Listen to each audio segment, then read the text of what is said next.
there are many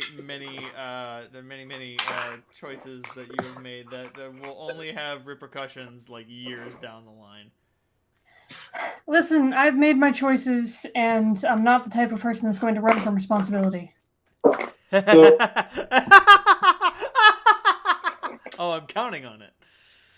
This is presupposing we make it years, which is highly doubtful. Oh, but I want to talk about how Solandra doesn't grow old and all of her friends die.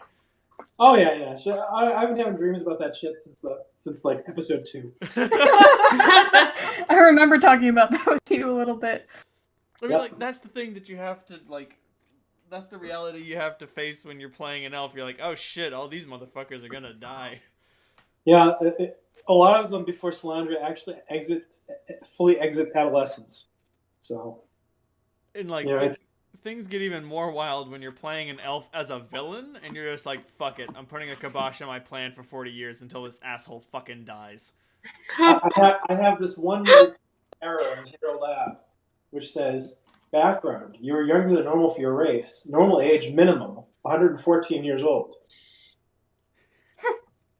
So I'm like 64 years before like adulthood. Jesus. If anyone had any questions about why Solandra is the way she is, now you know. Oh yeah. Solandra is a perpetual annoying teenager, which is the reason why she and Gadra had problems. Because Gadra was like, how old when you guys broke up? She was like 24, which is like gonna die soon for an orc. No, Gadra was almost the same age as Solandra. Oh. So they were both in their mid-40s. They had been together off and on for a couple of decades. So, I mean, they were in really different places in their life. And Gadra was like, I'm gonna die soon. I need to get my affairs in order. And Solandra was like, fuck the man, fight the power. Yeah, basically, yeah. She was also kind of a slacker. I have this concept that the only way that a young elf is functional is if they're in complete misery. Whenever they get happy, years just drift away.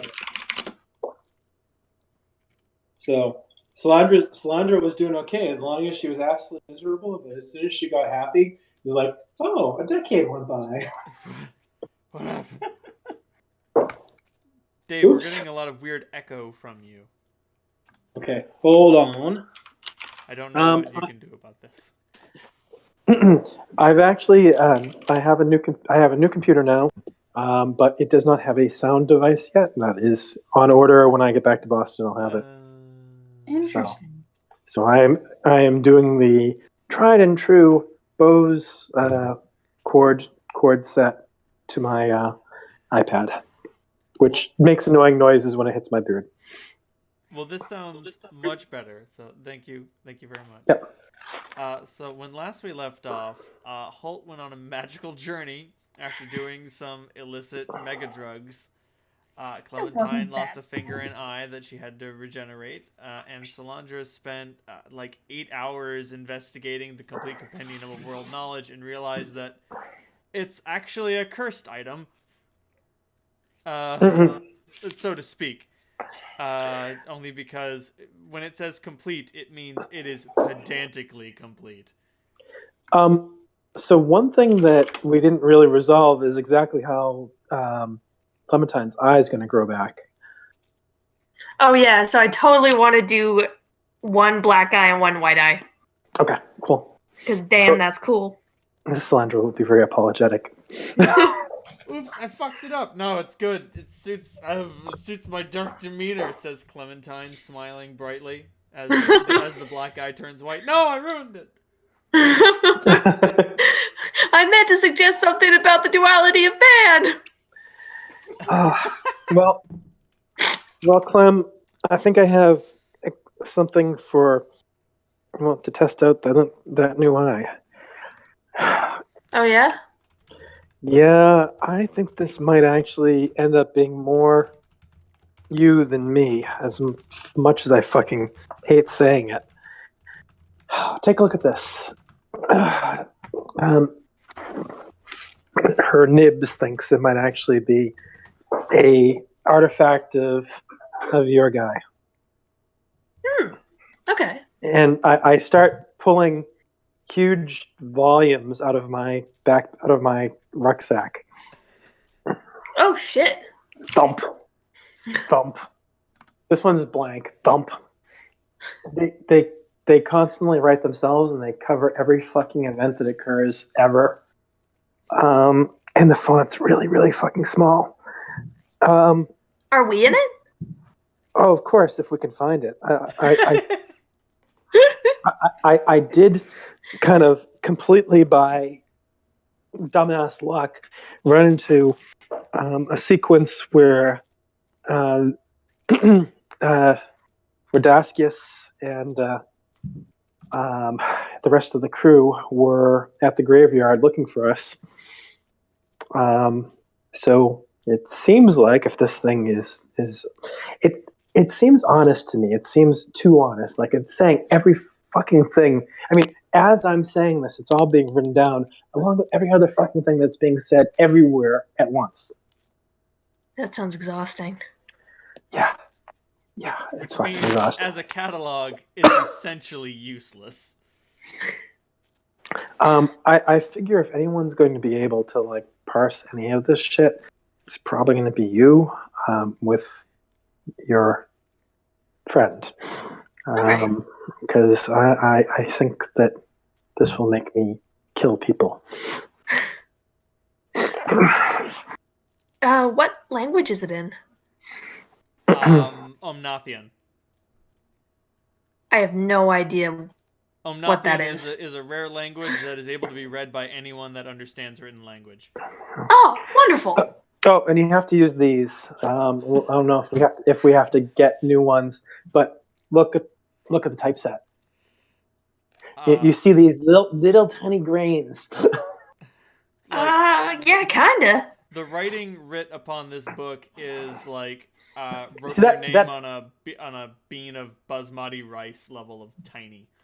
That dot, that's a page. That's like 10 paragraphs. Whew, okay. Yeah. I don't know if you want to fucking do anything with it, but I suspect that if I keep it, I'll probably waste a few years and go insane. That's the trick. I'd like to take a look at it, actually. Here, put these on. They're pretty easy to use. I makes air quotes, borrowed them from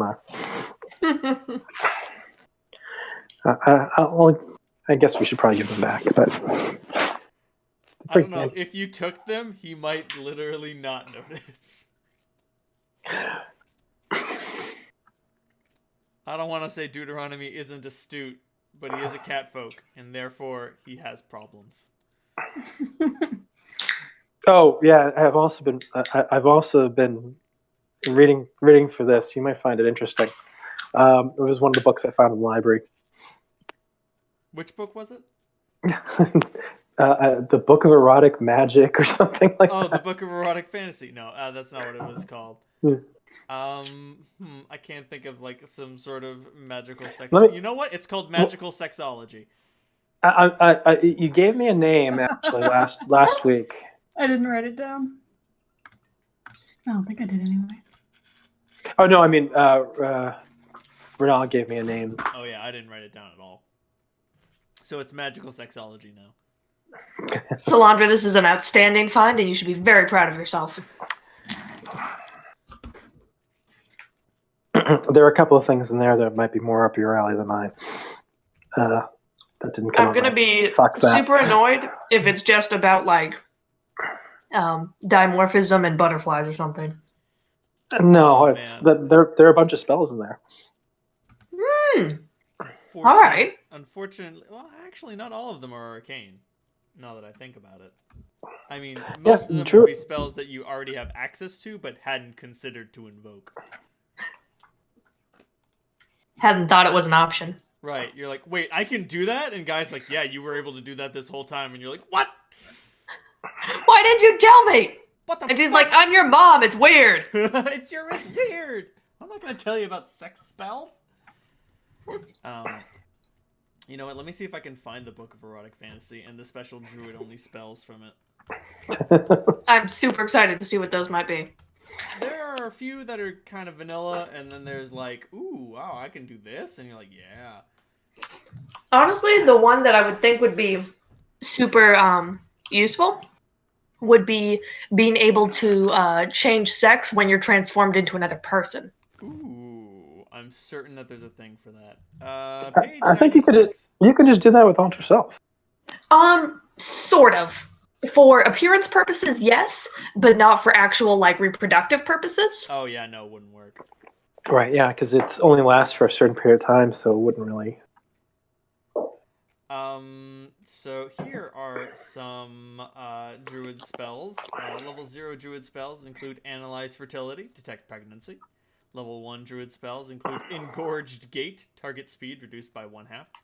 Suspicion, gain vision of target's last sexual encounter.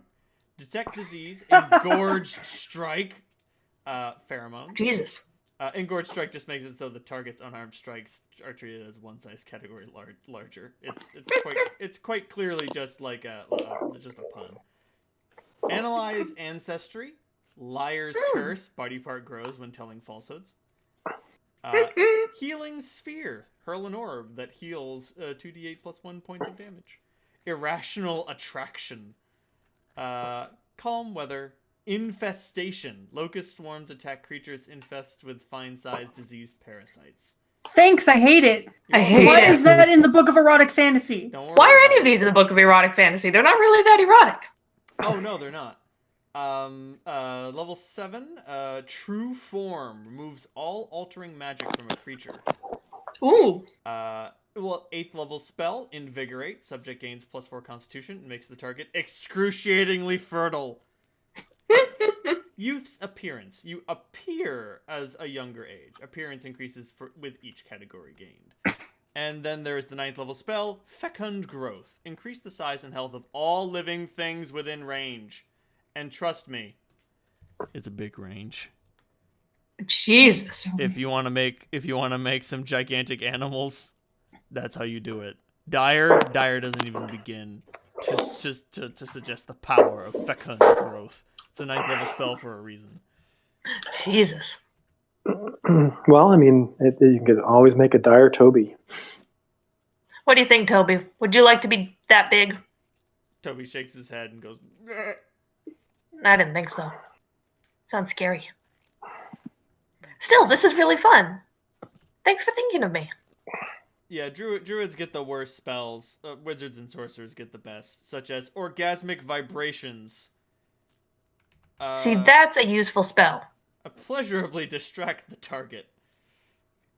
And of course, the always popular Cursed Orgasm. Fun fact, Cursed Orgasm does not have a save. Oh.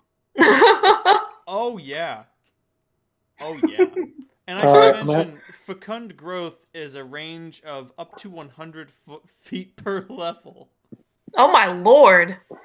Which can either be centered on an object or centered on you, and it lasts forever. Jesus. Okay, it doesn't literally last forever, but it does last for, I think it's like a number of years instead. Oh, you have to spend experience points, and then it does last forever. Some of these things seem a bit unbalanced. I mean, it's a 9th level spell. It doesn't really do anything. And I mean, Cursed Orgasm, like, just don't do it. I know what you're thinking. Just don't. And I mean, you can... If someone is keeping an eye on you... Don't. What if you just don't? Yeah, then you will take 1d6 points of damage per caster level of the caster. Huh. Yeah. Fucking ouch. We're talking I can do that. Strictly enforced abstinence here. Not for me. Hey. I'll take 60 damage right to the dick. 160 if it's a 20th level caster. Oh, it caps out at 10. But you know what? Okay. Fuck it. Thank God. I'll let it go up to 20. I don't care. I'm that kind of monster. 160 damage? Pfft, Whatever. I can worth eat that. it. Worth it. Maximized, heightened, enhanced, cursed orgasm. Then it might... that might be a little less fun. That's only 240 damage. I can take that without instantly dying. It only takes like an 8th level spell slot. Yeah, it puts me at -6, whatever. Fucking Jesus Christ. Anyway. So those are the spells that you're able to recognize and learn. They're not particularly useful for you, but you're checking out some of the other classes and you're like, oh, why do bards have all the fun? Bards Because always bards have have- all the fun. The bards have all the fun. That's the reason why. It's kind of self-explanatory. Self-fulfilling right there. Also, paladins get the ability to make ASMR on demand. Fuck yes. 4th level spell, boom, make an ASMR. Guaranteed pregnancy, even to the infertile. Interesting. That's actually really cool. Well, When your considering man is that, like, yeah, I got my balls chopped off by orcs, you'll be like, no. This time it'll work. Do not even worry about it. There's magic. We can make this happen. And, of course, the ever-popular sorcerer-only Kiss of Life. Love's Kiss, far more effective than Random Stranger's Kiss, but don't knock a Random Stranger's Kiss. You only get a -10, and if you fail, you only lose your magical powers forever. forever. Forever! Just forever. Just forever. Actually, I think you can get them back with a limited wish spell or something absurd. Anyway, so you have that book. And of course, the Complete Companion of World Knowledge volumes. Is it 1 through 4 or 1 through 5? 1 through 5, but 5 is empty. Right, and 4 is not yet complete. Nowhere near complete. 4 has only begun. Did you flip to the end already? Yeah. I mean, the end of the 5th book? It's a micro. No, the end of the end of book 4. Of what is essentially. presently being written. It constantly changes. So you can't get to the end because as soon as you get there, it's already moved on to the next page. That sounds outstandingly frustrating. It is. Well, I mean, like, you can... The writing is so minuscule, you cannot see it grow, but, like, over time, if you examine this book repeatedly over the course of your adventures in life, you would notice that a new page had been completed and another one had begun. That being said, do you skip to the end of Volume 5?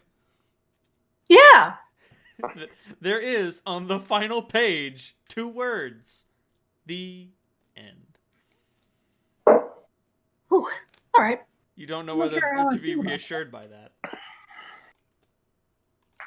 I'm reassured by it. This is can't a even lot of figure out- book. Yeah, I can't even figure out if it covers events outside of Septemport or not. Unfortunately, it is so needlessly precise, it's very difficult to follow.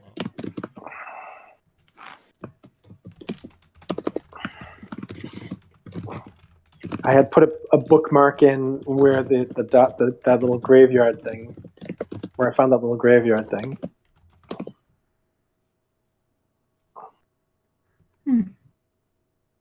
Maybe it does record things that are outside of Septemport, but because we're in Septemport and on this plane, it only shows us the things that have happened here. That's a good idea. We could test it. If you found the section with the graveyard, we could always flip back to when we were on the ship. Well, you'd have to find back when you were on the ship. Yeah. Yeah, I mean, trying to find anything specific in this thing could take years. Yeah.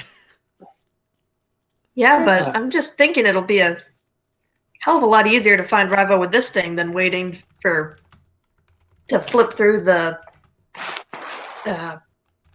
haystack upon haystack upon haystack upon haystack. Hmm. Not a bad idea. Maybe a divination spell could point you to exactly where to look. Mm-hmm. These are outstanding, Solandra. Thank you. About to say, do druids get augury?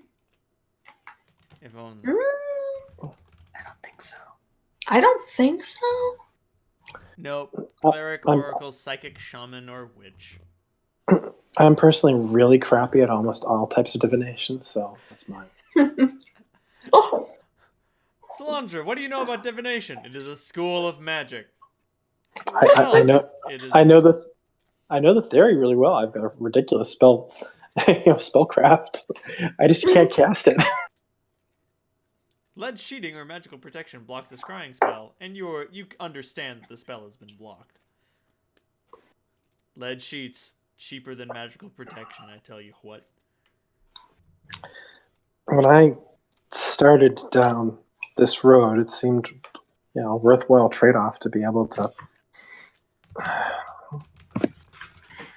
not have to go through all the bells and whistles with gestures and all that crap, so I could be more effective. And so I took some shortcuts. Now I pay the fucking price for those shortcuts.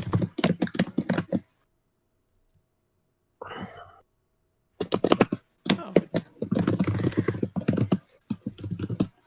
So basically, I'm really good at moving lots of energy very quickly. And that's pretty much it, yeah. well, I think it's extremely valuable. Yeah, when you're trying to blow something up, I'm stellar. That's what we're best at. Yeah, just generally chopping, blowing up, stabbing, killing. Yeah. Ah, no. The spell you're looking for is divination. Which I think druids do have. Nope. Cleric, oracle, inquisitor, shaman, and witch. Oh. Those with the knowledge domain acquire it for free at level 4. Or at the 4th level of spell, I mean. Similar to augury, more powerful, a divination spell can provide you with a useful piece of advice and apply to a question concerning a specific goal, event, or activity that is to occur with 1 week or has occurred in the past. The advice granted by this spell can be as simple as a short phrase, or it might take the form of a cryptic rhyme or omen. If your party doesn't act on the information, the conditions may change so that the information is no longer useful.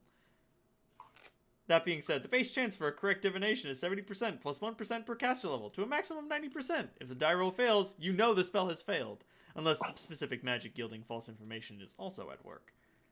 I am changing that. Fuck that. If the die roll fails, you don't know it's fucked up. That's fair. Have faith, or don't. I hesitate to say it, but I'd be curious to see if you're... No, never mind. What? Never mind. Now I'm curious. I was wondering what would fucking occur if you tried reading that while you were on Whisper. Ah! Oh no, no, no, no, no, no, no, no, no. We had enough adventures with Whisper. Thank you. Yeah, I'm giving that shit up. Okay, good. Yep, not going down that road again. Oh, really? I 100% believe you. I mean, I feel like it was... I know I say this a lot, but I really do feel like it was my fault that happened. I mean, I don't think it was. I think that's just... It's really dangerous shit. And I've always known how dangerous it is, but it was never dangerous enough to lose a fucking eye. So, it's that. Alright, well, if that's what you want, then I'll support you. Thank you. And now I really don't feel bad for burning down Crash Test's lab. Fuck that shit. Who needs a dipsomancer, am I right? Not Sorry, me. He's not a dipsomancer, he's a narco-alchemist. Okay, so, sorry, it's time for a GM tangent. I was Oh, talking dear, to okay. a friend who's trying to make a special subclass of barbarian for throwing weapons, and she's doing some really cool shit with it. One of my favorite abilities is at level 8, this type of barbarian acts normally during surprise rounds, rolling initiative and fighting anyway, because she's always ready. I love it. Yeah, and I was like, that sounds super cool and useful and interesting. But, like, only kind of. Like, in the same, it replaces Uncanny Dodge, so, like, Uncanny Dodge usually doesn't help. And this is like, oh yeah, it usually doesn't help, but when it does, you get to tell your GM to go fuck themselves. There's nothing better than playing a level 8 barbarian and hearing, and this rogue gets a sneak attack on your barbarian. And you say, really? Is he level 12? And they're like, no. Anyway, but the same GM who is helping her balance this for his game is like, yeah, I do a hard ban on alchemists because bombs are overpowered. And I'm like, what? Bombs? Bombs are overpowered? They have a 30-foot throw range. You know what you can do with a bomb? Do you know what you can do against a bomb? Summon a wall of force in front of the alchemist. That would be ugly. Shoot the bomb out of their hand after it leaves it. Or, quite possibly, the simplest low-tech solution, cast Mage Hand and throw it the fuck back. Like, bombs are not overpowered, guy. Do you have someone with a level 0 scroll? Just have that motherfucker hold their action, and when he chucks that bomb, he will be very upset. Fucking whoops. Oh no, my whole party.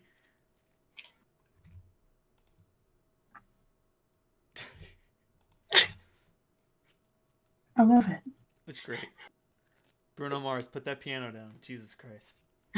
Anyway, that tangent aside, the complete compendium of world knowledge and how useless they are.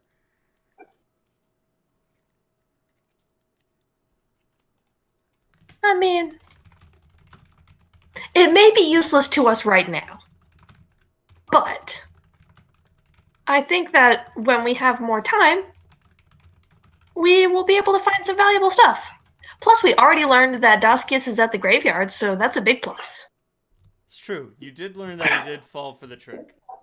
At least he was. I mean, we don't really know. I mean, that I'm not even exactly sure when that was. This is not a exact science looking through this fucking thing. Well, luckily, we do have people that can use divination magic if we can reunite with our crew. Yep. I think Alexander would love these. Sorry, I could just hear Cap during that. Did anyone else speak?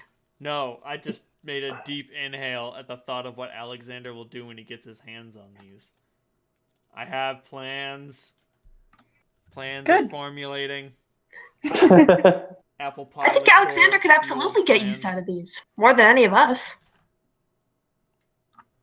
Well, it requires a fair amount of patience. Brother is actually better at it than me. I mean, Alexander taught me how to read. If that's not a sign of patience, I don't know what is. That's pretty compelling. Like, brother shudders at the thought. He shakes his sheath.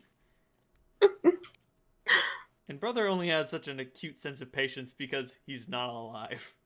You know that thing called the human condition? It doesn't apply to him. He understands that he's an indestructible piece of black metal wrenched from another plane of existence and put into this one. So, you know, hey, whatever. He can play the waiting game. He flaunts this very often. Solandro, you're like, shit, all my friends are gonna die, and then I am. And he's like, look at it from my perspective. Even you're gonna die for me. And you're like, thanks. Thanks, brother. That's real helpful. Woe is you, brother. Jealous. Deals 1d6 points of damage if target has sex with anyone other than the caster. Yup. That's mean. Now that is a little bit cruel. I mean, there are also evil sex spells. Sorry, gang. It's not all roses. It's not all rose baths and scented oils. You see, but it should be. Oh, it should be, but you know the first thing some evil motherfuckers was gonna do is make some evil sex spells. And that's why you don't stick your dick in crazy. Don't do it. You literally are Neomisa's baby daddy. You see, that would Yeah. be true if I had any sort of responsibility, but I don't. So, I mean, you don't have any responsibility to her children, but you have a lot of responsibility to her. And it has nothing to do with the fact that you fucked her. It has everything to do with the fact that you pledged yourself to her dark god. right, but I didn't pledge myself to her. Exactly. It's a weird gray area. It's very gray. There's a lot of grayness around here. And like a typical man, essentially Holt has surpassed Nemesis' glass ceiling and climbed the ladder. It was not my intent. All those years that Nemesis had put into becoming a powerful cleric, and Holt becomes Gemma's right hand man. That After less than a year. But I can't cast any spells. You can become a fucking god. I don't want that. Yeah. I mean, to be fair, Holt can become a demigod for like 20 minutes, and then he feels like he might die. Oh man, do you remember the last time you did that, you vomited blood? Yep. Oops, your organs! Yeah, they really weren't supposed to liquefy. Yeah, you need those. But my body turned into a pressure cooker for 20 minutes. So, Hey, Holt, ribs grow back. Yes, I don't. Anyway, are you guys done futzing with this book, or would you like to futz further? I'm done with that book for now. I have other shit I have to deal with. All right. Well, we still need to fucking decide what we're gonna do. Clementine, this is fucking weird, by the way. Wow. What's weird? Salandra walks over to to your. So she's looking at you in profile. Mm-hmm. It's just fucking disconcerting. I'm sorry. What I should do is dye half of my hair another color too, and that way I look like a different halfling coming and going. Well, I kind of miss the purple sometimes. I mean, the green's. Actually, what is she wearing now? She's purple and green. She's green right now. She's green. She was I miss pink. the purple. Yes, I miss the pink. Yeah, I do too sometimes. But pink and green are, well, I guess they're okay. But they're not the best. I haven't done yellow before. That might be fun. Salandra just passes her hand over your hair and your hair turns yellow. Well, that's what it'll look like. She kind of just pulls a strand down in front of her face. Ooh, I like it. Now I look like a bumblebee with my black eye and my yellow hair. Oh, Bumblebee. She passes her hand over your hair again. It's the yellow and black stripes. I love this trick, Salandra. It is so fun. I know. I barely used it as a kid because it's one of the first things my mom taught me. But after it wasn't that practical for a long time. Hmm. Do you want Well, to go I'm back glad that to? you can get enjoyment out of it now. Do you want to go back to green? Yeah. Okay. Thank you.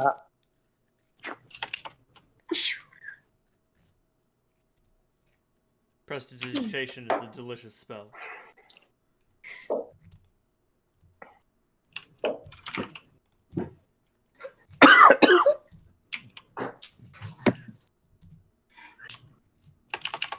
If you hear a little jingle in the background, Monster is being very rambunctious and galloping around playing with his lobster.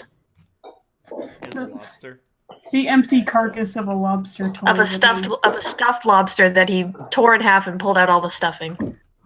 Sounds like something Monster would do. We Sounds need like to my get him mother. a new toy for Christmas, Cap. Oh well. It sounds like my mother, except that she does it with the real ones. That's even better. I was scarred as a child when I walked out one Christmas Eve, and my mother had put the lobsters into the boiling water. But the thing is that when you toss lobsters into boiling water, by the time the last one goes in, it's not boiling anymore. So they're still alive on top of the corpses of their brethren. Oh Jesus! So I was like, you see, the lid of the pot gets knocked off, and the lobsters trying to crawl out. Christ! And my mother goes up, pushes it back in, slams the lid on top of it. Fucking And no raises- mercy. Yep. Jesus. I can see how that might have traumatized you. Yep. No lobsters for me.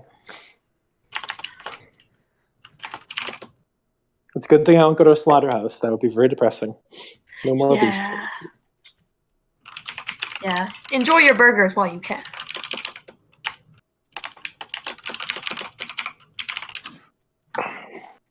Well, JJ has sworn off red meat, so we'll see how long I hold out. Mm-hmm.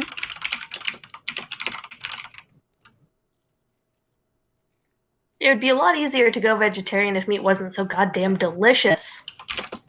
Yep. That would be my boggle.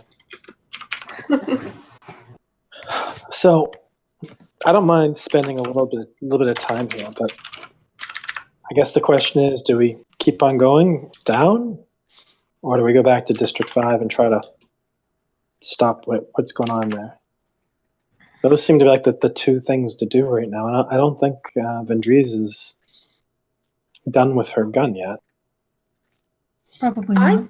I think District 5 is our best bet. That will hopefully give us more answers, and then we can figure out what we want to do. I don't disagree, but we are more exposed, just so you know. That's true. I mean, that's the one advantage to going down, that it's going to require a hell of a divination spell to find us down here. That's true. Though if Duskius is occupied, they're probably not going to spend time fucking around in District 5 where they have risk of being geesed or fucked with. I mean, they've got the full power of the old Chosen. They've got the most powerful ship the Chosen ever made. They could, that dreadnought could level both of the cities of District 5 in like a day.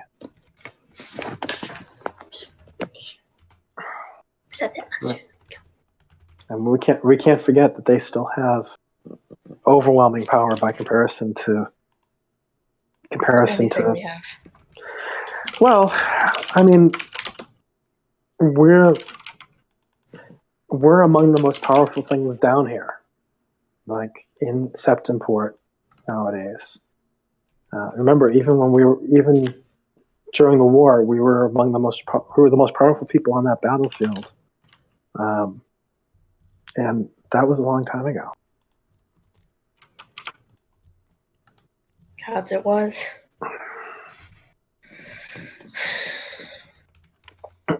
There's a reason why they were Giza, because they wanted to use it. Yeah. Oh no.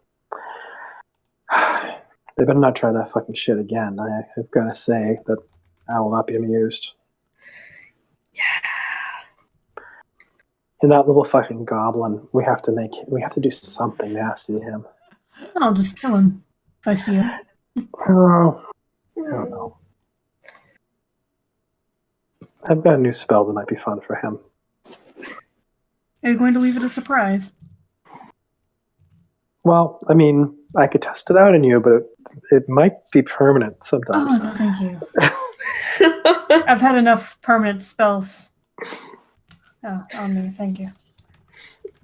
No big deal. It just gives fucking visions of your death and everything that you've done wrong and can do wrong in the future. I do that anyway. I know. It'd be pretty much normal for you. Yeah. It would be a waste. I'm trying to find a good image to represent the dreadnought. How about from the Dark Design by Philip A. Farmer? They have a good, kind of scary looking dirigible. It's sort of a dirigible looking thing, isn't it? What is it? They look a little bit like dirigibles, don't they?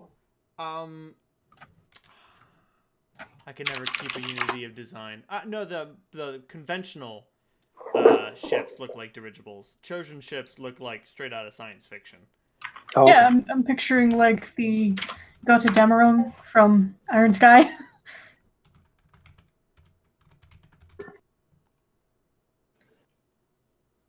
What's the name of it? Gota Demerung. It's a Fafnir. I was about to say, you'll have to spell it. Okay. Oh, there it is. Oh, shit. Yep, nope, there it is. It wins. It's big too. Right, because I want this thing to be large, ungainly, and just, like, sunderingly powerful. Like, you look at that and your immediate thought is, I don't want to fight it. But I mean, the beautiful thing is that it's so large and fucking stupid, you don't have to. Yeah, this is a picture of it next to a satellite. So. That's fuck off big. Yep, Yeah. that's what I'm going for. Cool. Like, this thing is like Independence Day style. Like, it could overcome a city and just be like, alright, this city doesn't exist anymore. Well, even the smaller ones can do that, as we discovered. Wait, Can we not bring that up every single time? Wasn't this the ship that destroyed Armstrong, or was it different?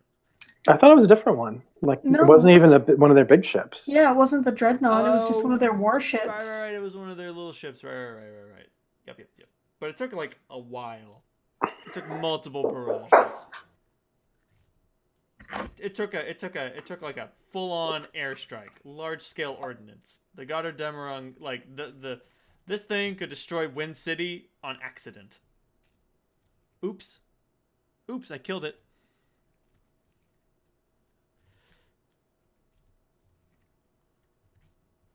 Do not like the thought of that. Just to give an impression of just how stupid, fuck-off powerful this thing is. And remember, Aziz's barrier was able to repel it for a while. But it wasn't really Aziz's barrier. It was really Bokob's barrier. That's true. Aziz was just an unliving conduit for it. Still, impressive. Yeah. But also, think about the flip side.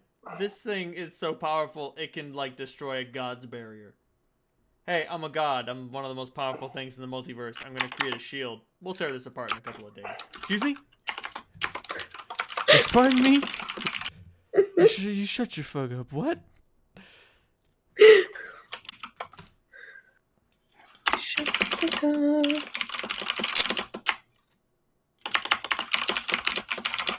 Anyway. So, District 5? Is that the agreed upon? I believe so.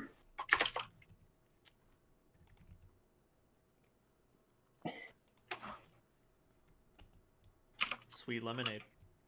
Sweet lemonade. Heading out now or waiting until tomorrow? How are you feeling, Clementine? Do my I took damage to all of my mental stats. Is that fixed? Oh god, no. Okay. Yeah, I think I healed 5 points of that. Let me just double check. Is it 4 or 5? Does restoration heal that? Can you cast? Restoration does. Can you cast restoration? Well, how much wisdom? What is your current wisdom? My current wisdom is 15. then maybe, because restoration is a what level spell? I don't know if druids can cast restoration. Oh, I think you can cast Restoration not. Lesser. Yeah, they can do lesser, but not regular. But yes, you can do lesser, and it cures 1d4 points of temporary ability damage. It does not restore permanent ability drain, so you would be able to use this. Oh, sweet. Okay. And yeah, I healed 4 points of ability score damage already to any 2 ability scores. Beautiful.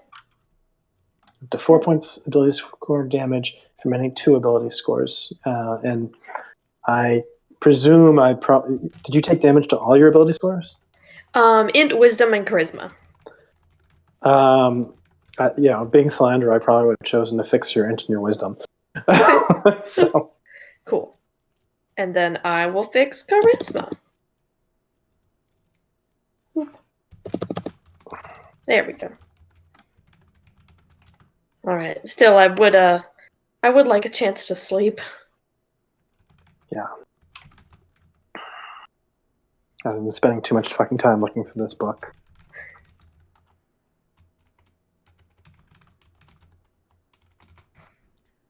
One second. All right, so one thing that I've been thinking about is we have a shitload of money in our vault. Mm-hmm. We can do a lot of things with that, but I also get kind of worried about someone else stealing the music box or hacking it somehow and getting into our account. I think we should make some big purchases. That there are things that we can use.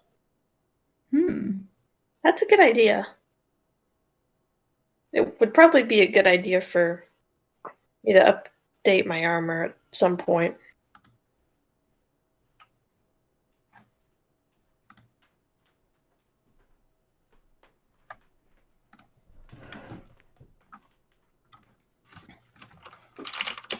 I am back. Welcome back. So, spending a night at Deuteronomy's? Yes.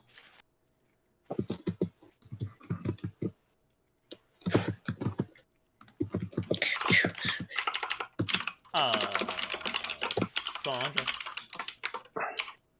You have a Yes. nocturnal visitor. I do. You do. There is a rapping on your door.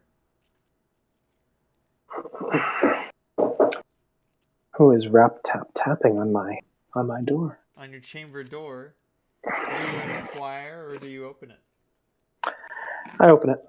There is a McCavity there. He expresses his deepest condolences for neglecting you today. He had much business to deal with. Can he make it up to you? Give me 1 moment to get ready for you. All right, Slender closes the door, casts Stone Skin and That's so smart. and Vitriolic. Vitriolic what? And Caustic Blood. Oh, maybe I won't cast Stone Skin. Yeah, just Caustic Blood. Oh, that'll be funny. Jesus.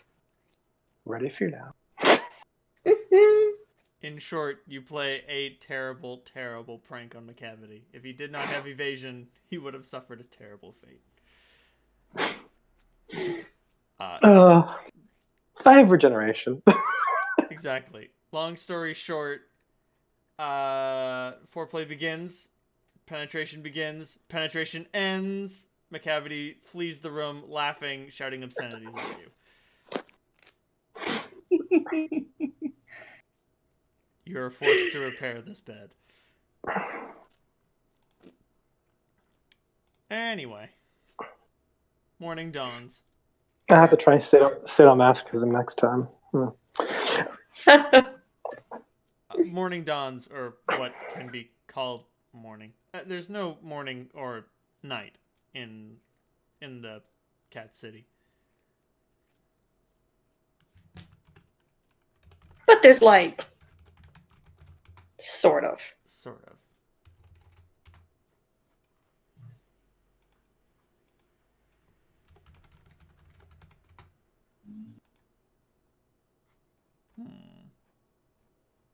Okay, readjusted my spells.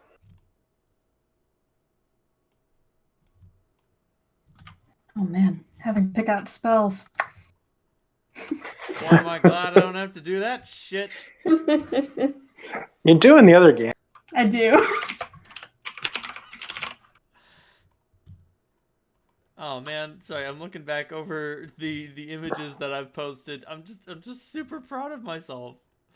Fucking that Bill Murray clip. What do you mean, Blizzard? It's just a couple of flakes.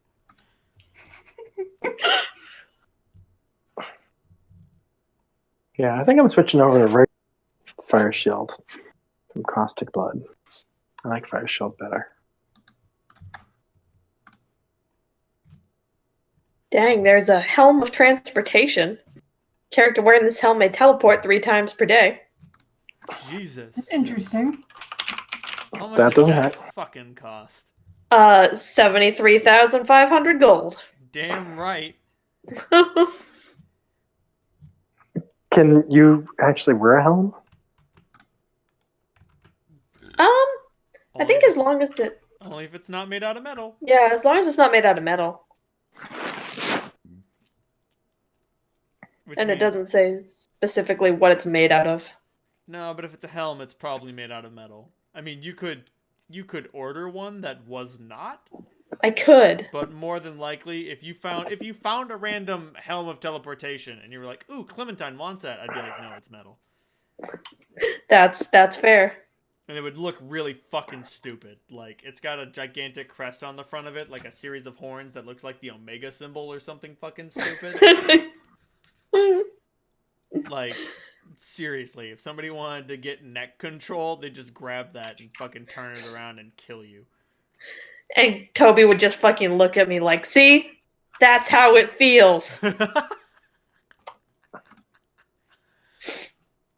that's the thing. If you can get horn control on, like, a horned beast, like, you can do awful things to it. Of course, it will try to bull you over, which is the downside. Yeah. Just be stronger than it. Just be stronger than it. Fucking woman up. Fair enough. Fair enough.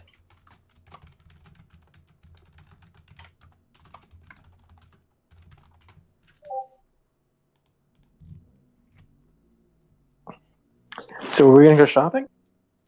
Is Hell it time yes. for shopping? I think so. Consortium shopping? Or Deuteronomy shopping? Or cat people shopping? Well, we were going to actually check and see if there was a shop in Cat People Town. I think you said there wasn't much, but if there is, we'd be interested. You could purchase things from Deuteronomy or Mr. Mistopheles.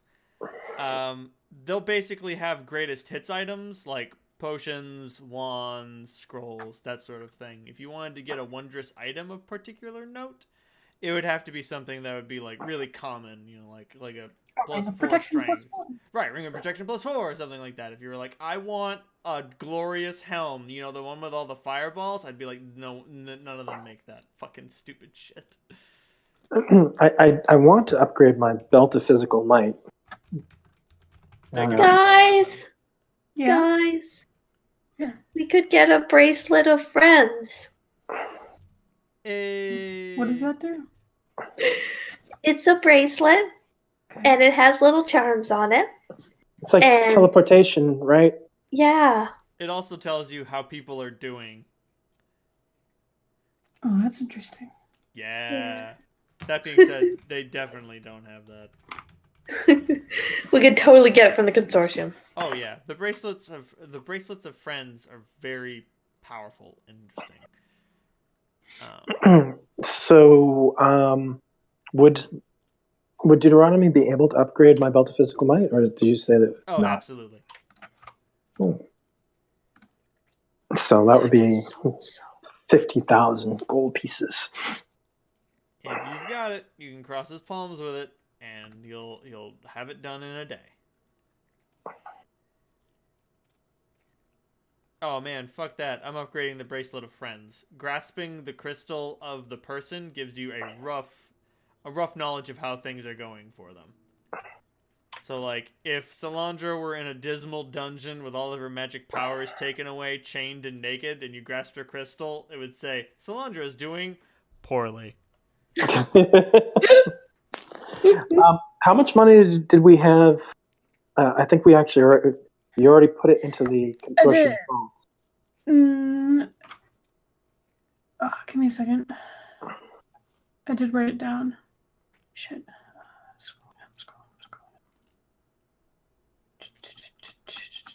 Because I did do all of the math, and I did add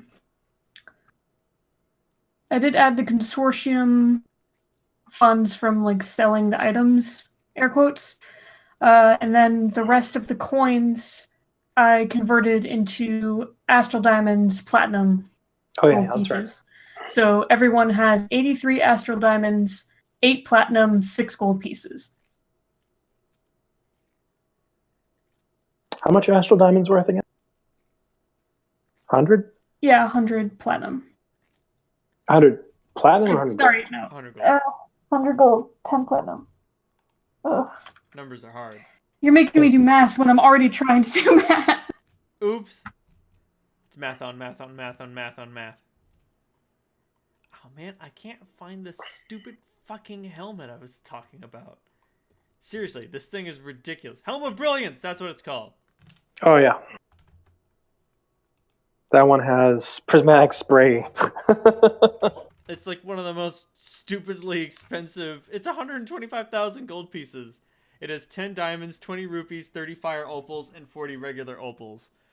Yep, those 10 diamonds are 10 prismatic spray spells, which is insane. Yeah. The rubies are wall of fires, the fire opals are fireballs, and the opals are daylight. But you have to understand, this is a fucking helmet with 100 gemstones in it. It also emanates a bluish light when undead are near, and the light causes damage to undead beings. You can command any weapon to become a flaming weapon, and the helm provides 30 fire resistance. This does not stack with other similar protections. Cap, this is the same helmet that Tarian had. Oh, damn, really? Yeah. Sweet. I gotta post a pic because this is the stupidest fucking thing. Oh, here it is! Oh boy, get ready! Look at this fucking shit. That's glorious. Look at it. Outstanding. Who the fuck would wear this gaudy trash?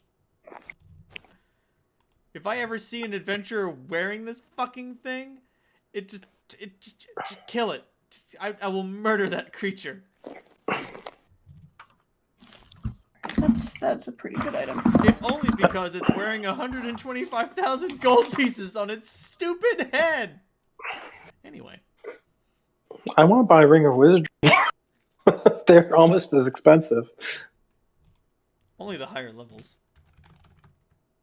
And that's Those are because the new- they're fucking powerful as shit. You thought Pearls of Power were good. Nah, man. A Ring of Wizardry Mark IV. Yep. It's 100, isn't it? That's 100. That's a fucking 100,000 right there. You could buy a fucking stronghold for that much. Just straight up buy a castle. A king will just sell you his title and lands. Bye, Felicia. Oh, and then probably get murdered and have all of his wealth stolen. And then there will be some exorbitantly wealthy orcs raiding the countryside. Very well equipped orcs. Well, they're soon to become well equipped. They're not there yet. First, Grumsh has to unite the clans, and then the Pinkskins will suffer. But anyway, shopping.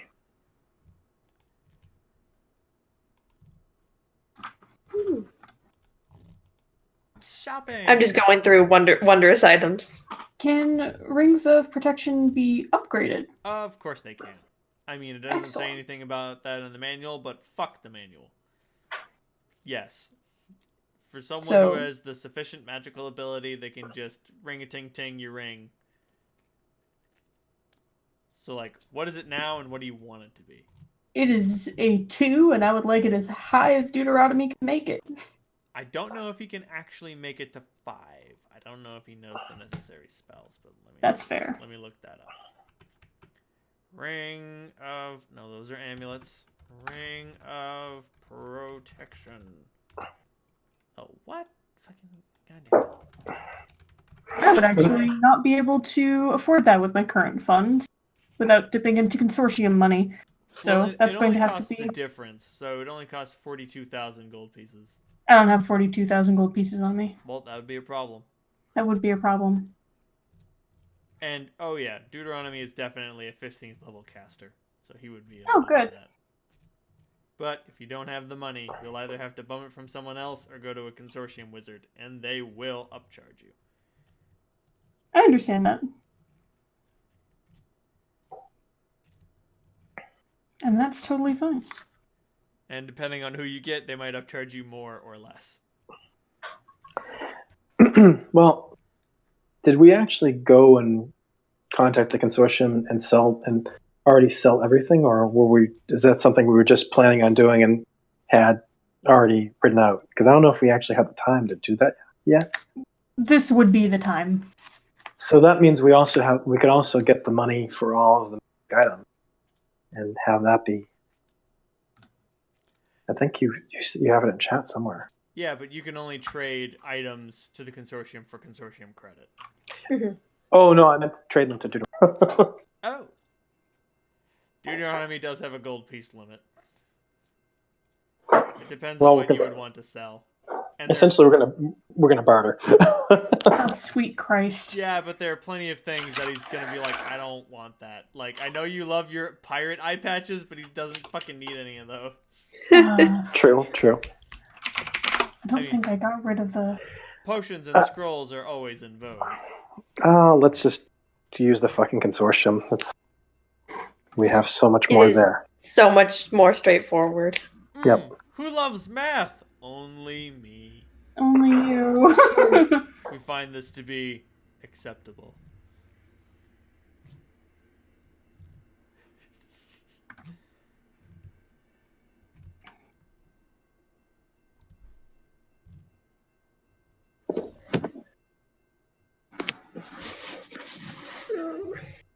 How would people feel about?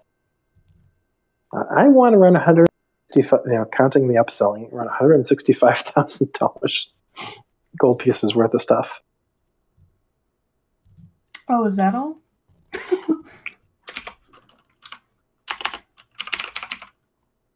Sounds fine to me. Oh, actually, I have 17,000 to sell because I have a suit of armor I haven't gotten rid of. Oh, sell your Marduk stuff. It'll fetch a high price. Wait a minute. Don't do that.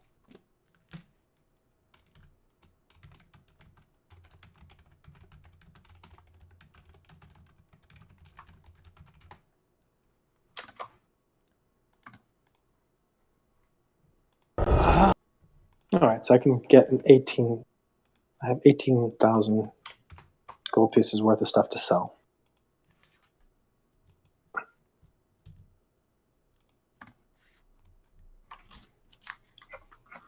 Yeah, just tell me what you buy and do your math amongst yourselves.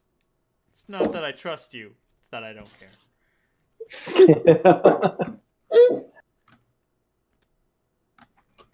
Okay. You're gonna hate me. Why am I going to hate you?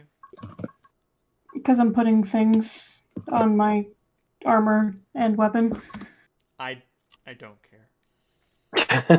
You say that now. I mean, I do say that now, but like, you'll be like, I have a 45 armor class. And I'll be like, what's your flat-footed touch AC? And you'll be like, 15?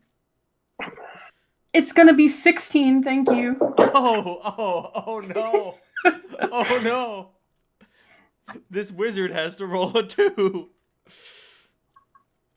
They could always roll a 1. That's true. That's true.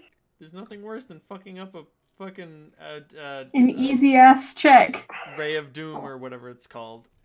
Enervating so ray. I don't even remember. now I need to do weapon enchantment math. No, See. not enervation. Although enervation is very nice. +2. +2. So Are you guys contacting the consortium? mhm. Yes. Oh boy, wheel of morality. Turn. Who is the asshole? We must learn. Oh boy. Oh boy.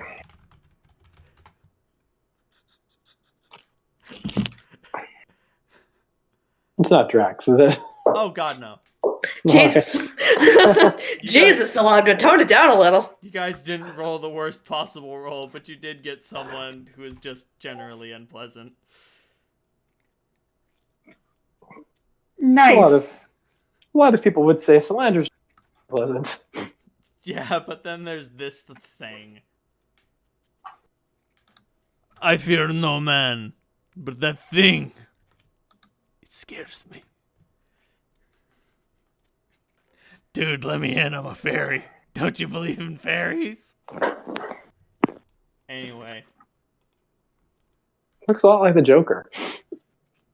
Sort of. Apparently, this is a manga version of Frankenstein, and that's the monster telling Victor, "Hey, you better fucking make me a bride, or I'm gonna kill your bride."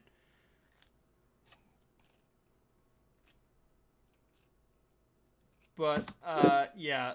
So this guy is surly and generally unpleasant. Also, you swear you could smell him through the screen.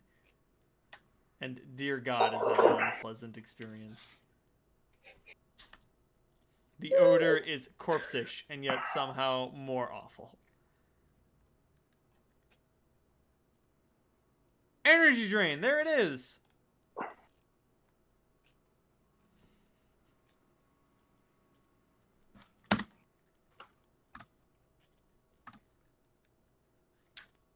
I'm very tempted.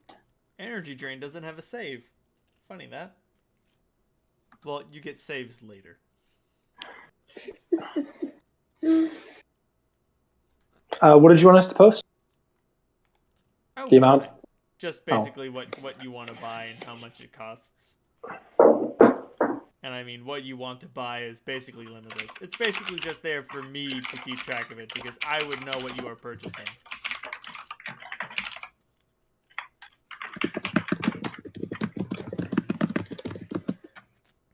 Oh, that's tempting. Because I don't want to be like, wait, Solandra, how do you have so many level 4 spells?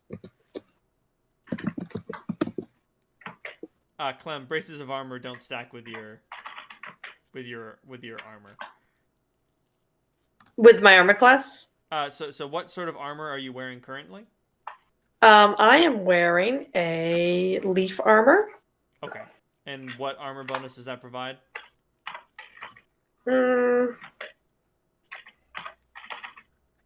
+3. Oh, ooh, Jesus. Okay, so the braces of armor, so they're both armor bonuses. Mhm. So the braces of armor would only give you a +5 bonus to your armor class, greater than what it is. Alternatively, you could get your leaf armor enchanted, Okay, which also makes your leaf armor more durable. that is a good idea. And you could also So you- put sick fucking enchantments on it. Yes, you can. Yeah. An amulet of natural armor would also be a different type of armor. Wouldn't that also stack? That would stack. Oh yeah. Okay. The different Yeah. armor bonuses are armor, Deflection? shield, dexterity, size, dodge, natural, deflection, miscellaneous, temporary, divine, profane, and competence. And all of those bonuses stack with each other, but if two things say the same thing, they do not stack. Cool. So if you have +12 armor and then +13 armor, that doesn't mean you have +25. That means you have +13. Gotcha. Okay. Myth. Mm-hmm. Real.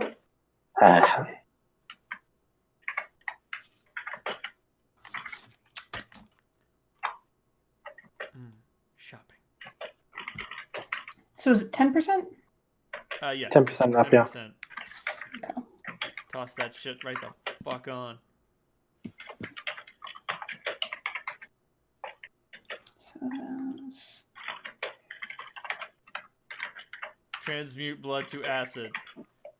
And everyone thought that transmutation was a useless school.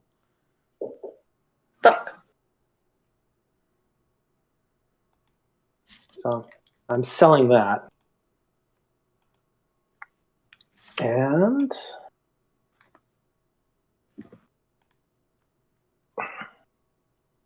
all right, is it insane for me to get a 100-piece item?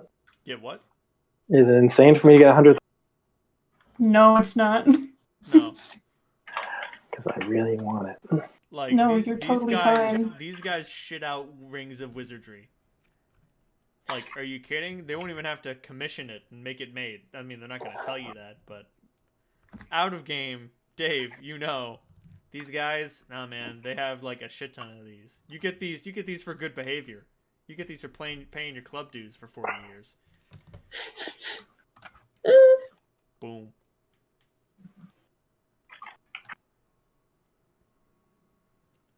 Also, what the fuck? What? There's just a very strange level 9 transmutation spell called Salvage. It allows you to pull together the remains of a shipwreck. Bits of hull, tattered sails, broken masts, and smashed figureheads knit themselves back together. Rotten wood turns solid once more, and sails reweave themselves as the rigging snakes across the masts. Why is that a level 9 spell? Oh, at the end of the duration, an air bubble forms around the repaired ship. If submerged, the ship shoots to the surface, erupting with a great splash before settling on the water. Well, I mean, it's a good way to salvage. That's fair. Also, you can cast it from super far away. Does it cost money to cast? I mean, a lot of ninth level spells cost like. Nope. This costs nothing. So that's good. I mean, a wish is a great spell, but it means you have to have like a $25,000 diamond. No, wish doesn't cost anything in material component. Oh, yes, it does. Never mind. It does require a $25,000 gold piece diamond, and it often costs experience points. It's a good spell. But I mean, you get to make a fucking wish. Yep.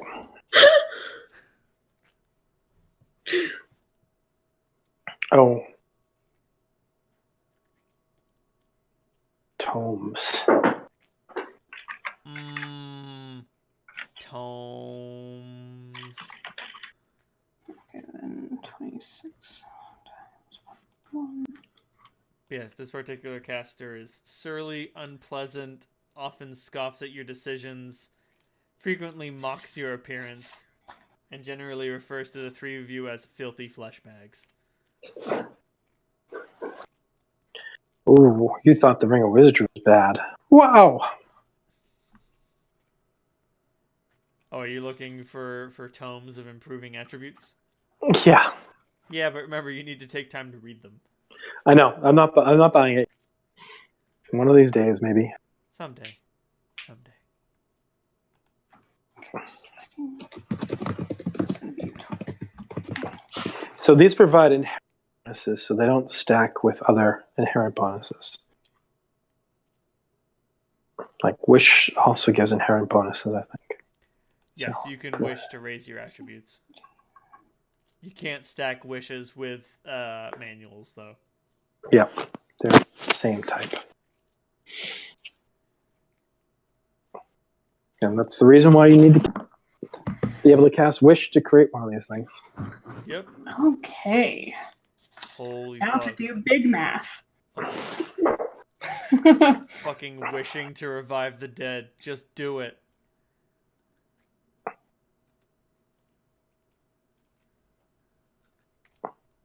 You said make big purchases. Fucking, it's time. It's time for big dick purchases. Or big genital purchases of your choice.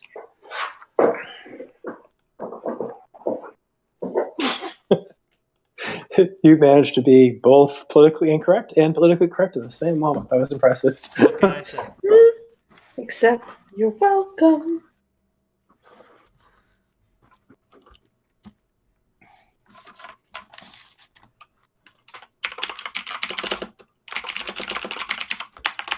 Okay, so I can get a +5 enchantment on my leaf armor for roughly 60k. Yep. Cool. What's the maximum enchantment you can get for? I know +5 is the highest enhancement, but what's the maximum +10 for everything? Yep. Oh, I did this wrong. Okay. If you want to go higher than, if you want to go greater than +5 enhancement bonus, you need to be dealing with an artifact level smith. Mekarig the blind level. And Like, that guy's dead as like fuck. like Marduk's stuff. Right. Yeah. It's +1, so it's actually a plus. Like crafted by Hephaestus, etc., etc., etc.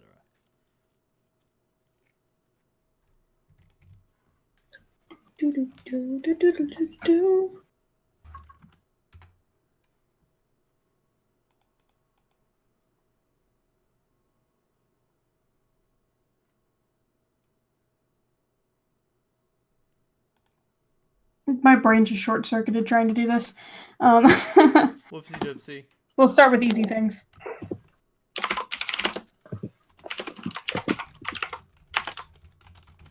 I wonder if I should get a little buckler.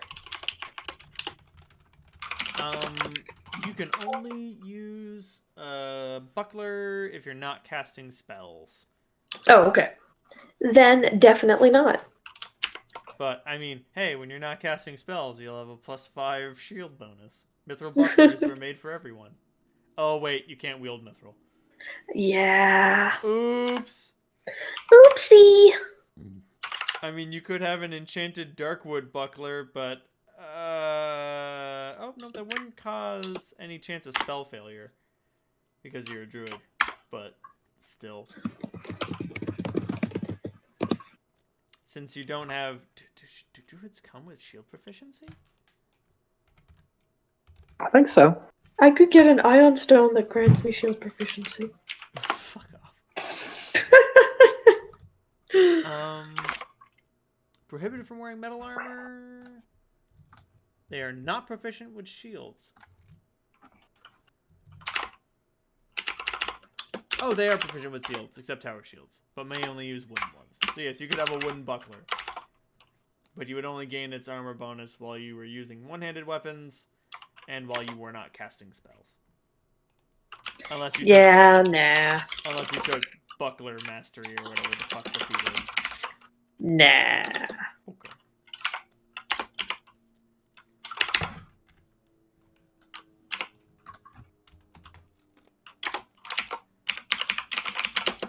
I am super gonna get a amulet of natural armor though. Oh yeah. Hit me with that good shit.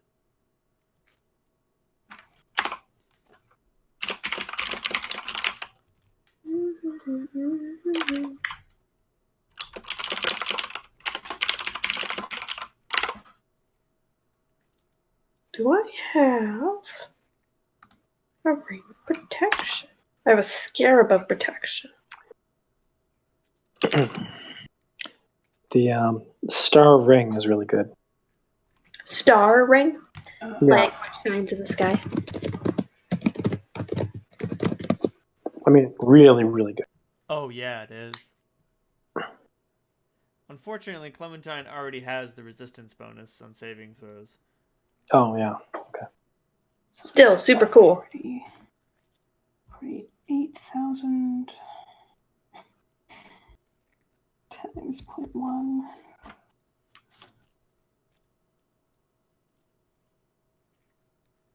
All right. Lightning bolt. Ooh, it allows you to glamour your armor, though, which is pretty cool. That is cool.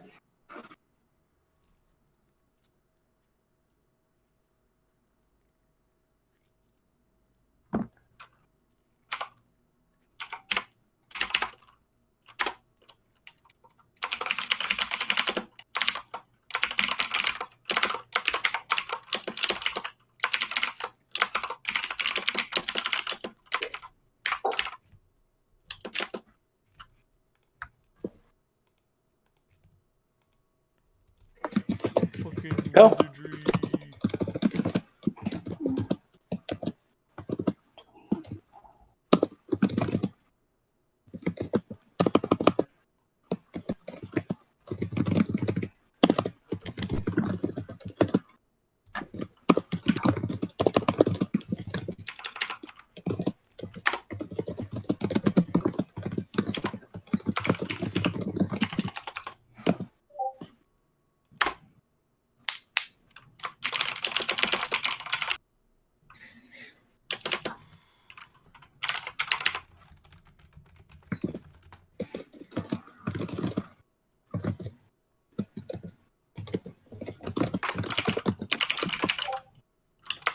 Which level of spell resistance are you putting on it? Putting on. I Oh. just had it. Also, remember, 19 spell resistance isn't very high. Okay. You already have 20 from your Scarab of Protection. Oh, okay. So I should do a different. Oh, what about energy resistance? That's always good, That is always good. but you Just have depends. to choose the energy type. I think Holt's got the necrotic thing, but that's always handy.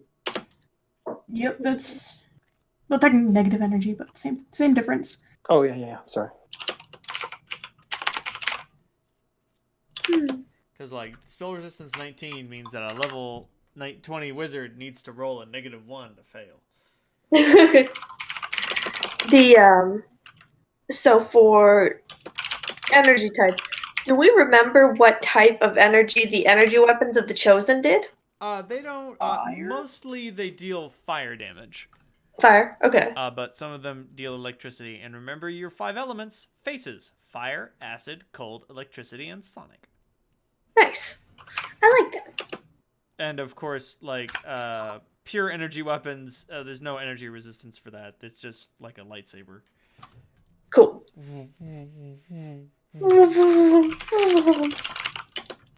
Because that's what Martin's swords do. Sort of. And they don't. I mean, they cut through flesh pretty easy, but they go right through solid matter, which creates problems. Beyond. Like you can't use them to bash down a door or something. Understandable. But I mean, like that's what your shoulder is for, It's true. or a big boot or something. I don't know. Do I look like a fighter? Do I look like I play fighters? No. Exactly. Okay, so Well, greater I'm energy resistance. I'm used to playing fire. casters, but I'm doing a barbarian. So At low levels, the barbarian is king. that's entirely correct. And then you get up around 10 and you're like, oh, geez, I think I'm lagging behind. And then you get around 16 and you're like, oh, shit, what the fuck is even happening anymore? And then you get to 20 and you're like, oh, the barbarian king! Boop-a-doop-a-doop! As you flee the party and go rule some other civilization with an iron fist. It's not quite so bad for 5th edition, but yeah, that the spellcasters really just get access to insane shit as they get up higher. So Every time someone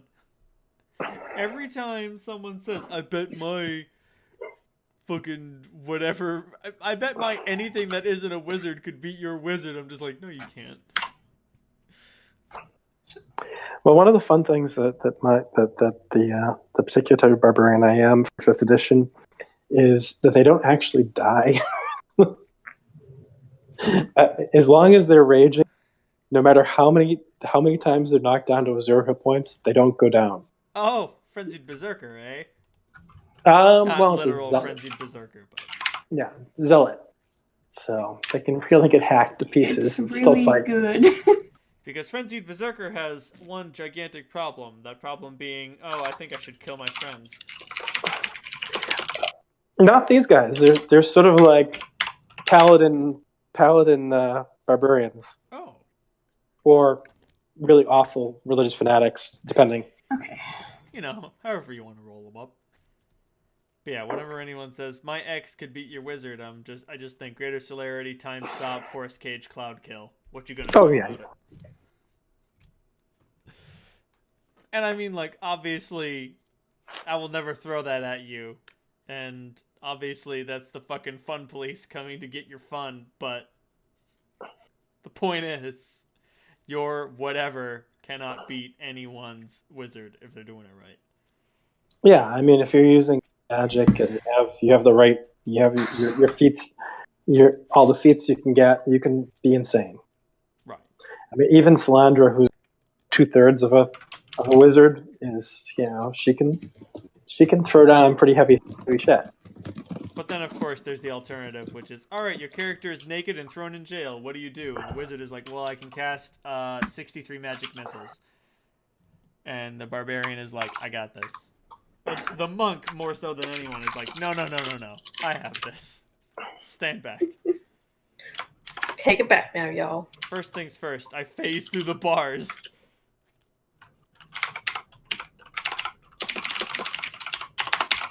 Oh man, there's nothing like playing a monk who is masquerading as another class. Oh man, I wish I was smart enough to do that, but I'm not. Has anyone watched Sayuki? Yes. I have not. Cat play Sanzo, pretending to be a gunslinger, really being a monk. That would be fun as hell. Come to think of it, that party's like entirely monks. Oh gracious. The story that I heard was like it was a monk trying to pretend that they were like a rogue or a sort of Barty type character. Like they had like a rapier and very light armor. Sorry, it took me a minute to realize you were not talking about Sayuki, and I was like, bold statement there, but keep going. No. And so this character would, poke people with a rapier for not a lot of damage. And then but the thing is, like, they were, fighting like level 1 guards and shit. So like, whatever, I can still poke you to death with my rapier if I have to. And they threw this guy in jail, and they stripped him of all of his equipment. They're like, "What are you gonna do?" And he's like, "Fucking the gloves are coming off." Speaking of gloves coming off. Hey. Damn, babe. If we're really fucking doing this. Ooh, deathless. Well, deathless, I had it on it before. Oh, right. But yes, put impervious on everything. My main kit. Because I will break it. I know. If you let me, I will break it. I'm doing everything I can to save this card. And my stuff. Anyway, yep, that all sounds good. Alright, great. Let me tally up the totals and update the consortium comment accordingly.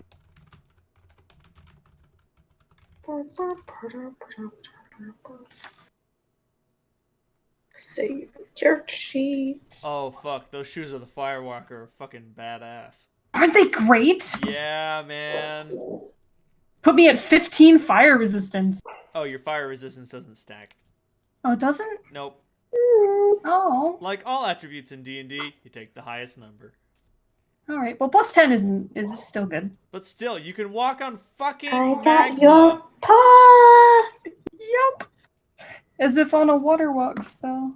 Like, with fire resistance 10 to your whole body, I cannot think of a substance hot enough that you cannot just walk on. Like, molten metal, just fucking walking on it. Hey, before we commit to that, the one thought, if you, I almost got it, but it's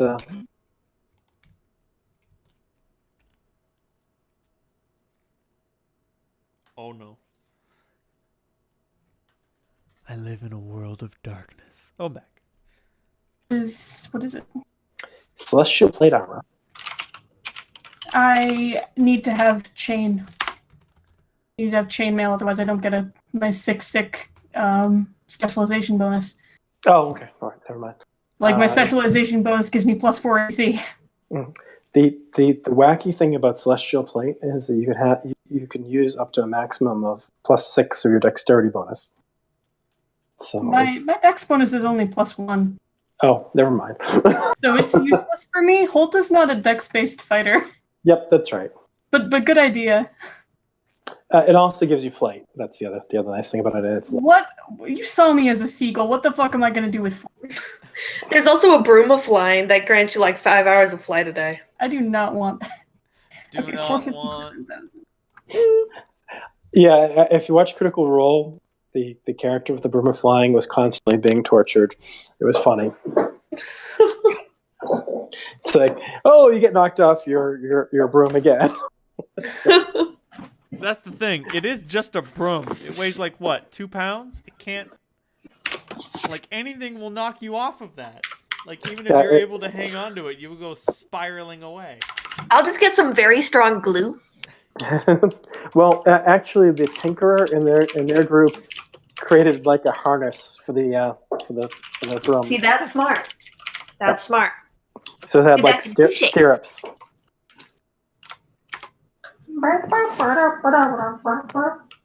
And that was actually a beautiful bit of theft too. That broom.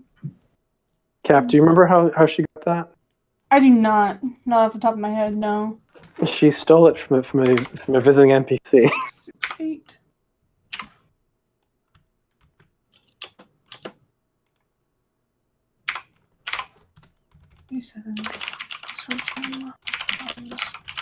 We're finally under 1 million, guys. Nice work. We now have 668,837 consortium funds remaining. Oh boy, just remember when the gold runs out, they stop caring about it. Implying that they care about us right now. Oh, fair enough. I mean, they care about your money. I don't Well, even think that. If we want to, refill our coffers, going to the Underdark is probably. You Just- are not wrong.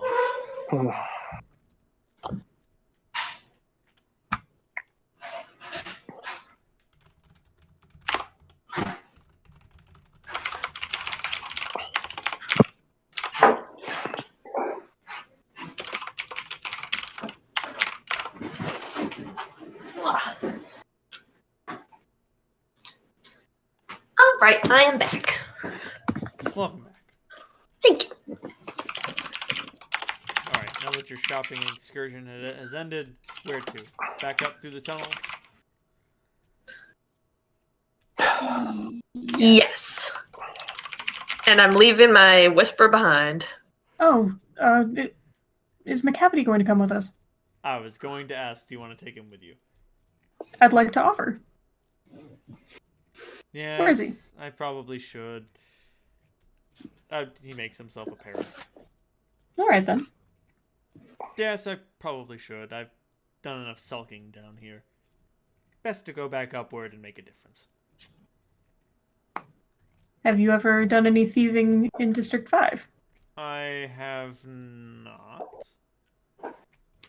Should be exciting, then. Why? Do they have shiny things? Oh, yeah. They have strange things. They have a lot of clockwork stuff. Heavy. Well, it depends That's on which why you have city. me. You get some finger guns.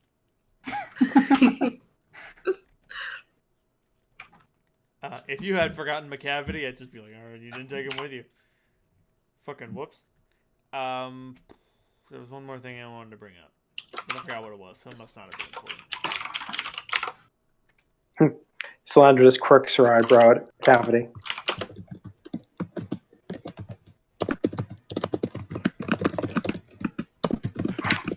He looks at you expectantly, and when you say nothing, he just sort of looks a little awkward.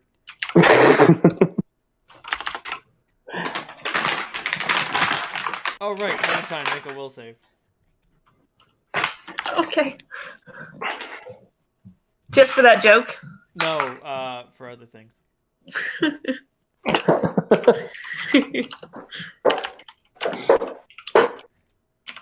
38. 38? Alright, you leave your whisper behind. And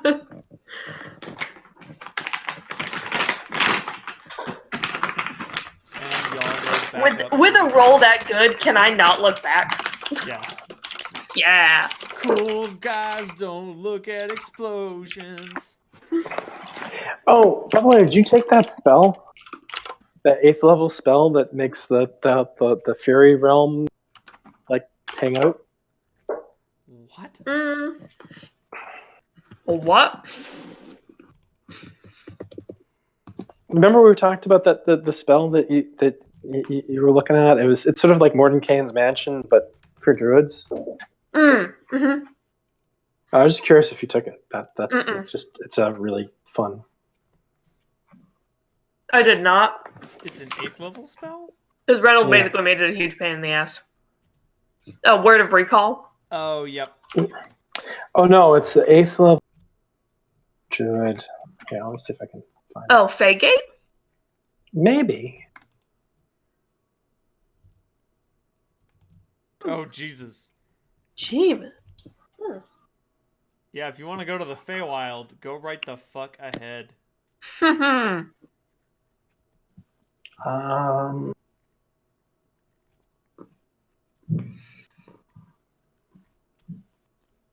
God, I don't remember what one was called. Was it Fagate or was it? There was one where I could create a.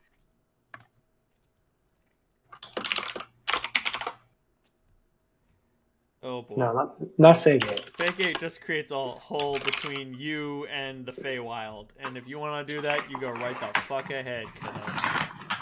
Hell yeah. I ain't gonna say no.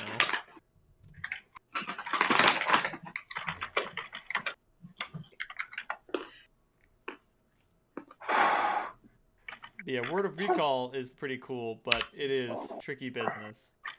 You need to have a stronghold for Yeah. that one to be worth it. Yeah, basically.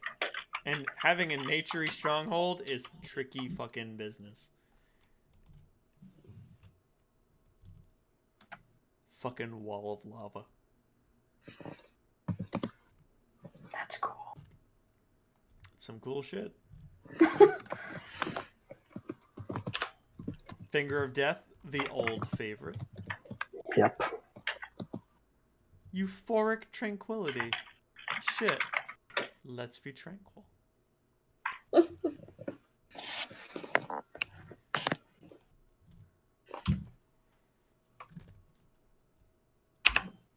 I just need to send Pitch a screenshot real quick. And then probably you a screenshot.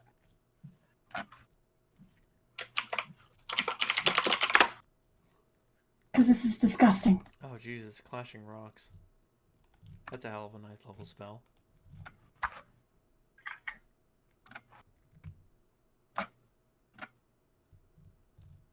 Just take a look at that, babe. Cap, there's a lot of text on here. I know, Was but this look at like the a- important numbers. Like, your armor class is my favorite number. What Yeah, is it's a it? really good number. 42. That's a good armor class. The touch AC is 16. Ooh. So 42? Hey, a pit fiend needs to roll a 10 or higher to hit you. that's better than it was. That's good. That's real good. I would say the same for me and the Pit Fiend. Cap, that's a lot of hit points. Yep. This is what a con-based fighter looks like. A wall of meat. A wall of meat and steel crosses your path. A big wall of man. Yep. Oh. Oh, it's a 7th level spell, Fairy Ring Retreat. Oh. Oh, okay.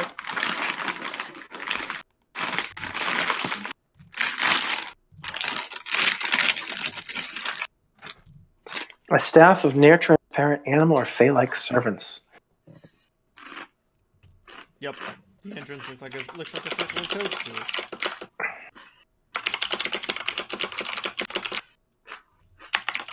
I have actually looked at that. It looks really cool. It is very cool. I mean, We it honestly really. haven't needed it. If we went into the Underdark, we would. But we're not Yes. going there right now. Nope, not right now.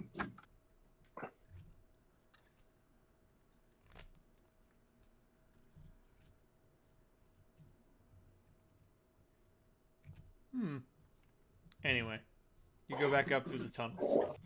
Mhm. What was idyllic and destroyed soon turns into filth and trash and garbage. And oh look, here we are back in the fucking sewers. By the way, have we mentioned that Solandra's change in appearance? I did mention that. You did mention that. Yes. I'm keeping my mouth shut. Solandra is rapidly closing in on the uncanny valley. I haven't made a lot of eye contact with you lately. Who's the uncanny valley?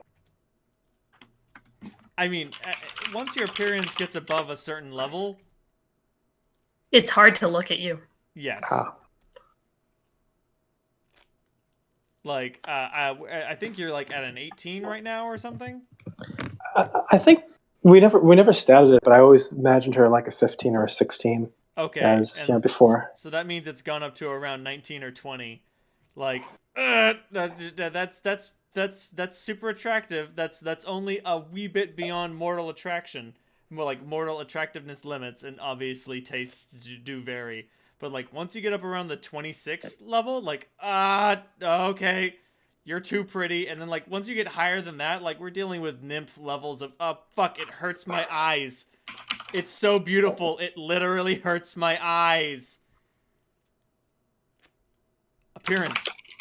Like any attribute, really, too much is not always a good thing. Like, if you reach a sufficiently high constitution score, you end up like fucking Captain America, incapable of getting drunk. If you have a sufficiently high intelligence, you just want to kill yourself because you know too much. Oh, yeah. I have a 28 intelligence. What have you learned? That I want to die. Fucking Professor Fernsworthy levels of I don't want to live on this planet anymore. Why do you think so many of them build arcane sanctums in the fucking ethereal plane or some shit? It's getting tempting. Already? With my circlet, I'm at 26. Oh, Jesus, okay. God. Good Christ. Solandra, at this point, pedestrian dialogue is just fucking insufferable. Oh yeah, it is. And, But like, combine that with your low wisdom score, and sometimes it is literally difficult to pay attention to the drivel that comes out of some people's mouths. I have to be nice. I have to be nice for my pets, though. Right, your companions notwithstanding, for the most part, they say interesting things about interesting ideas, but even then, sometimes the conclusions that they come to, you have already come to twice over. Oh. I'm sorry, I- Holt. No, it's okay. I understand. It's basically like Doctor Who, so. Oh, I was thinking more of that Nicolas Cage gif of, you don't say! I always sort of visualized Who as being like one of those people who's like an insane dog fanatic, except about people, about humans. And so it's just, the people who just love their dogs so much that it's like, it's more than family members. So that's Doctor Who. So that really creeped me out with the whole Rose thing. Yeah.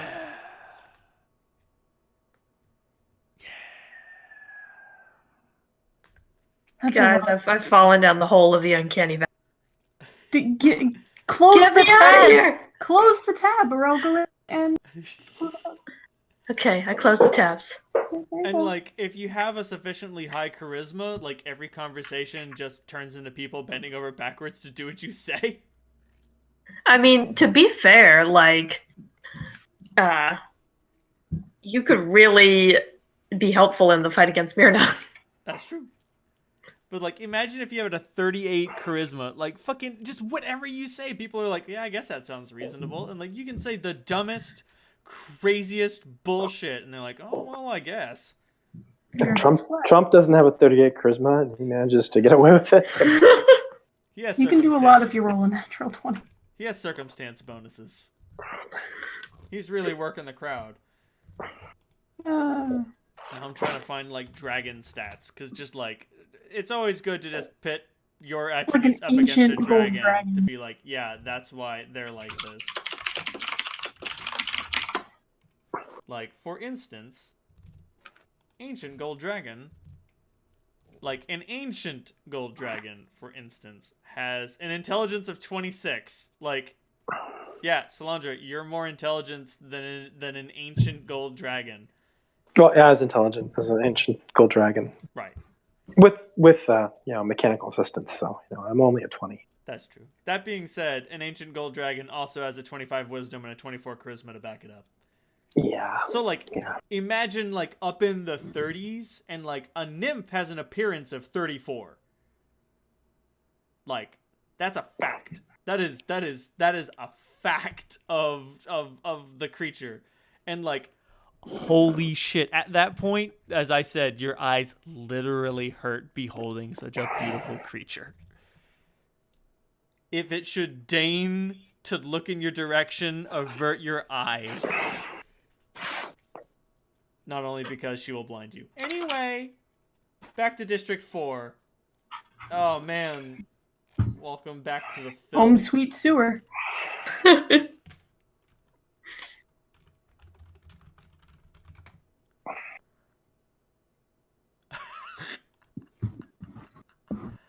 Oh, no, that's no good. That's no good. I think this one perfectly encapsulates District 4. Oh, no, what? Ah, damn it. I thought those were all cigarette butts. Some of those are leaves. Damn it. Oh, no, wait. This is good. This is good. Here we go. Oh, boy. Oh yeah. By the way, can I have Jesus. the date for yesterday? Since I'm doing this retraining thing, I probably should write that down. I don't remember. I know 2 days have passed. I'm sorry. I have my- I don't calendar so good. I do. Praise be. All right. So day 244 is when I started retraining. 248. Oh, I'm okay. counting down. Counting down. Okay.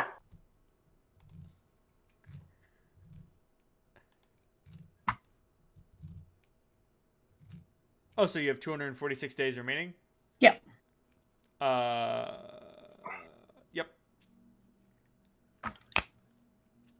Okay, that's a lot better than I thought.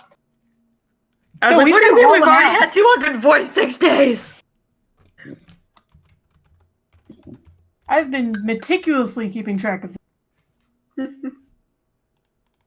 A year and a day because he's a dick. Because what It's to do? poetic. Whoopsie daisy, my math is off. I gave you 8 more days. Let me just get rid of those. Thanks, Cap. So what is it now? Oh no, you were right. Oh, okay. Well, okay, let me put it this way. Your calculations gave you fewer days, so I'm going with your math, because you wouldn't have accidentally taken more days away. No, I wouldn't have. Exactly. It's all good. Anyway, welcome back to District 4, everybody. Yahoo! I guess I should get rid of all the treasure I have. Well, there's always Therals. No, I mean we are. I think. I was about to say. So yep, the busy district. As you guys come up from the labyrinth, the busy District 4 streets, people barely give a shit about you. Where once you were an idle curiosity to the catfolk, now you are nothing at all but a series of hotshot adventurers. Boy, howdy, we sure are hot shots. Those with sufficient sense motives recognize your power. Those without think, fucking adventures, I could do that if I really wanted to. I have a job. I meaningfully contribute to society.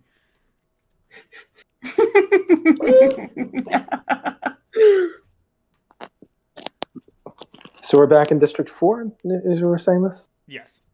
Okay. I'm going to continue doing what I was doing earlier in terms of I'll text. Got it. So are you guys headed southward to District 5, or are you going northward to District 3 to get the ship to go south? That's the question. I think we should leave the ship where it is for now.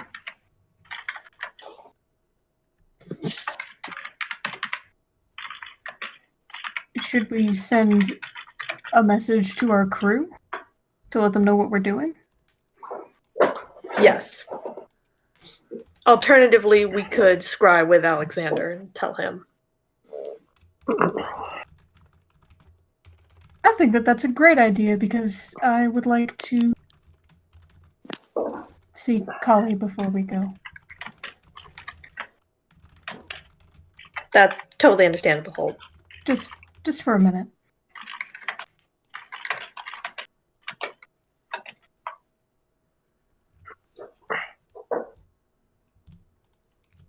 And as you guys reach the surface, McCavity assumes cat form.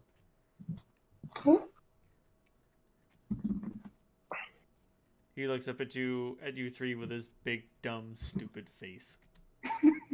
I give him scratches. Ah, his only weakness.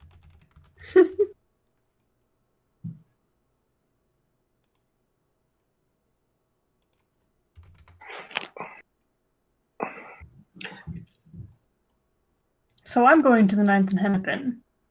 Sounds good. Salandra stops at various intervals and hands out coins to people. She's such a good Salandra. It is a hoppin' afternoon at the 9th and Hennepin.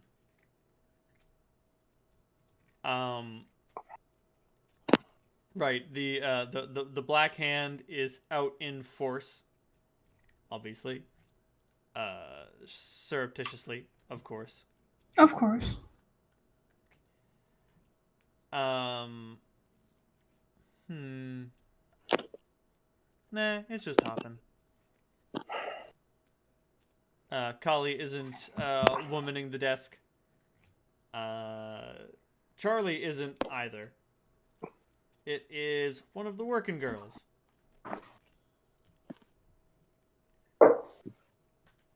And like she barely recognizes you because she still hasn't gotten used to. Oh yeah, Holt's a demon guy now. Holt, how you doing, baby? You looking for Kali? I am. Is she in? Absolutely, she's right out back. All right. She's not taking too many chances with the bun in the oven. You know what I mean? Know exactly what you mean. There's a time and a place for cutting off fingers, and that time is 9 months from now. Thanks, darling. And I'm gonna go out back. You go out back. Kali is looking over a ledger, as she usually does. There are always more debts to collect. There are always more debts to arrange, if you know what she means. Oh, I do. Well, mostly. She's better with numbers. Especially now. Oh. Ooh, thanks. I'm sorry. I will never stop making fun of Holt losing some intelligence points. He's getting them back slowly. Oh man, I tell you what. My Jonathan the Blacksmith Hersgrove gained an intelligence point when he was level 24. That gave him 24 extra skill points. Fucking whoops. Infinite knowledge. It's So weird. I go up to her desk and take a small leather pouch out of the bag of holding and just jingle it a little bit. Lay it on the desk in front of her. She opens it up. What's inside? Gems, various thousand value. Well, you know, diamonds are Kali's best friends. And in place of diamonds, you know, any gemstone will do. And as she gets up, pushing you against the wall, pinning you against it and kissing you, she idly remarks, "Well, it looks like your rent is paid through to 800 to year 821." Finally. I Took think me this- long enough. I think this means your rent is paid out to the next 80 years. Because last I checked, it's like year 760 something. I wouldn't know. I stopped keeping track. Because the year is after the battle. Ah, yes. The battle of No, the Seven Seven Winds. is what marked the beginning of a new age, Lord of the Rings style. Gotcha. And so what you know what? I'm gonna say it's like 800 years after that. So it's 8. Let me get a D percentile just to come up with a square number to put on it. Oh wait, no, I gotta go 700. Otherwise, Galathur is just way too fucking old. Okay, I like it. So it's 749 right now. The year of our Lord, 749. Of course, I write that down as well because I'm me. I'm putting a thing in there just in case I have to go back and find it. And so that means you have approximately 70 years of paid rent. Well, now you can never complain about it. That's true. There will always be an empty room, and everyone will, and someone may ask why, and those who know won't ask why. Those who don't will soon learn. I have to leave again soon. I know. Fate of the world and all that.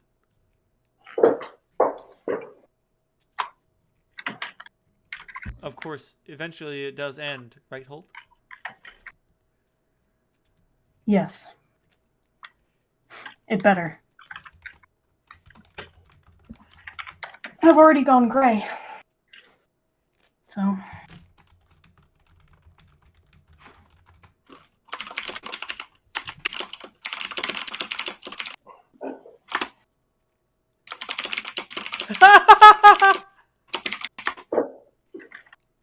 That's true. That's fucking true. It's just too true. Yes. Oh, I was hoping you'd forget, but you didn't disappoint. I never do. Fucking what's that line from The Dark Knight? You don't disappoint. You let 7 people die. God damn it. Yeah, Holt, what of it? She's a strong old battle axe. Anyway. Exactly. Exactly. No need to worry her unduly. Especially not with the baby on the way. Exactly. And that is true. I am doing everything that I can to a swift end. But it would be a larger lie to, try and predict what that end might be. Exactly. Did you hear Asmodeus whisper? Oh no, am I hearing him say it too? No. Not literally, me. like on a Thank you. on a figurative level. He would. He would Oh. say that. Yes. That being said, Clementine, do not ever take Asmodeus's whisper.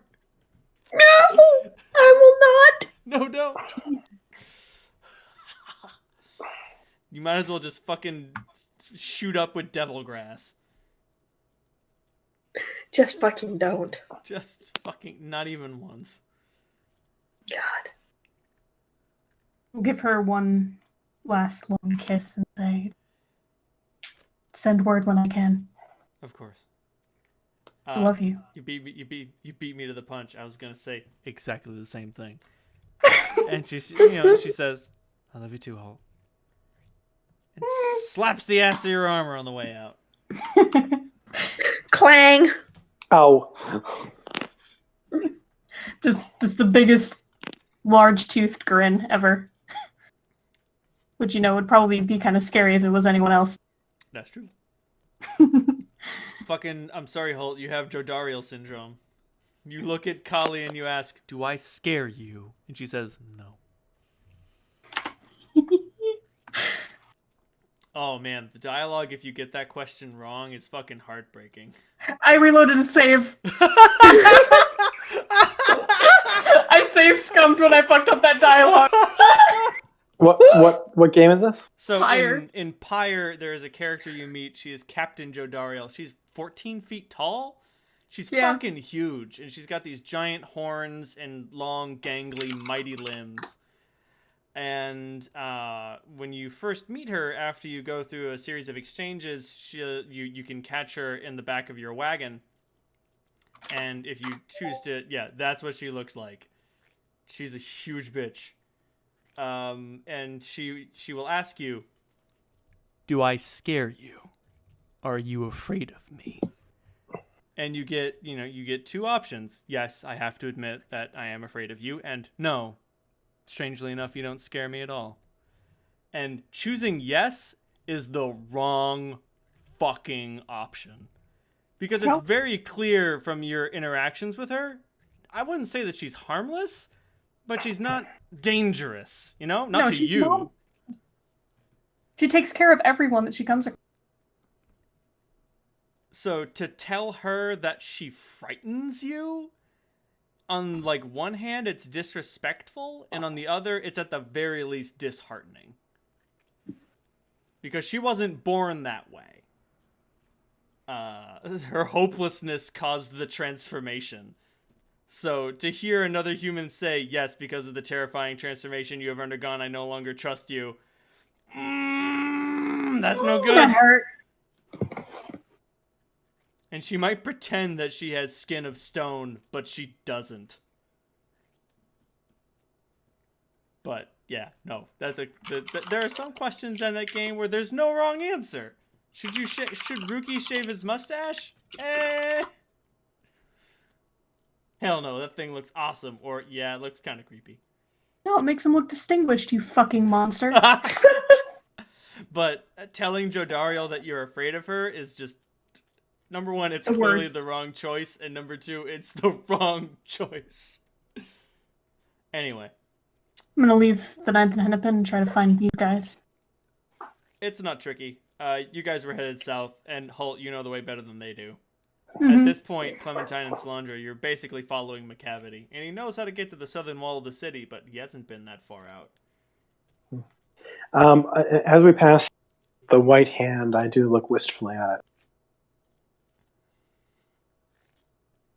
Do you want to go in? We No. can spare a couple of minutes. No, just a fucking debris in my brain. Is someone telling you that you should go in there? Not exactly. All right then. Like I said, just some leftover bullshit.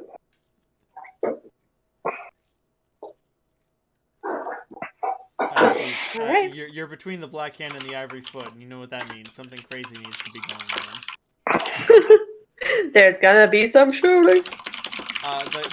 The competition of the day is a slap fight. Not have you guys ever seen professional slapping competitions? No. Oh yeah, so they'll have 2 guys across the table from each other, and what they do is, you wind up your shot, you hold your hand to your opponent's face, you wind back, and you slap them as hard as you can. And then you basically trade these blows until someone gets knocked unconscious. Jesus. And it's generally not a, "Oh man, I'm down for the 10 count," but it doesn't matter. Just a single momentary lapse of consciousness is all it takes to lose the slap fight. And we're talking big fucking boys here. Jesus. Yeah, this is not, I don't mean like a sissy slap fight. I mean they have erected a table. They are stood across from each other. And they have removed normally the members of the Black Hand and the Ivory Foot wear armor. They have removed their upper chest armor, and they're basically just sort of wearing skirts, pants, and boots. And they're just trading slaps, and the left side of each of their faces are bruised red and purple from the rain of blows they have landed on each other. Jesus. Until eventually,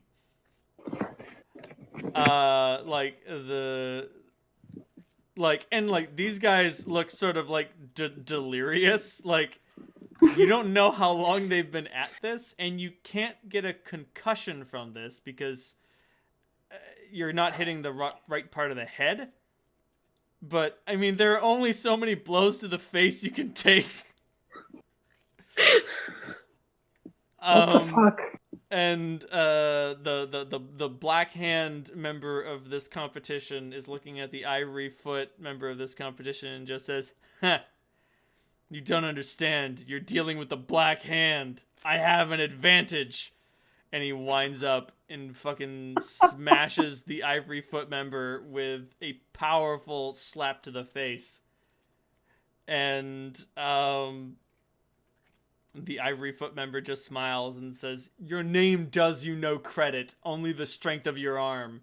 And as he winds back, he lands a blow on the Black Hand member that sends him not reeling, like he falls, like just like for a moment, like his eyes cross and there's the lights are on, but no one is home, and he just fucking drops.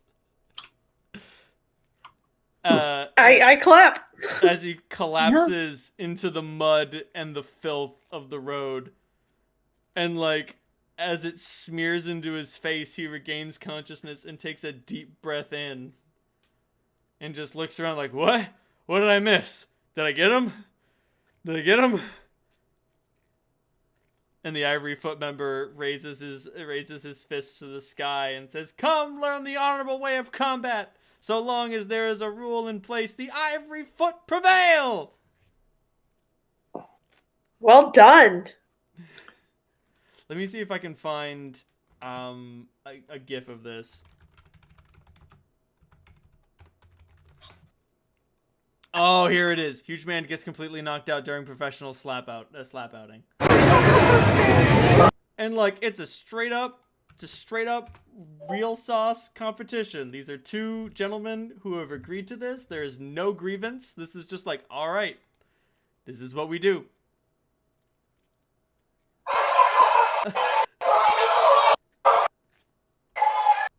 Wow, good lord.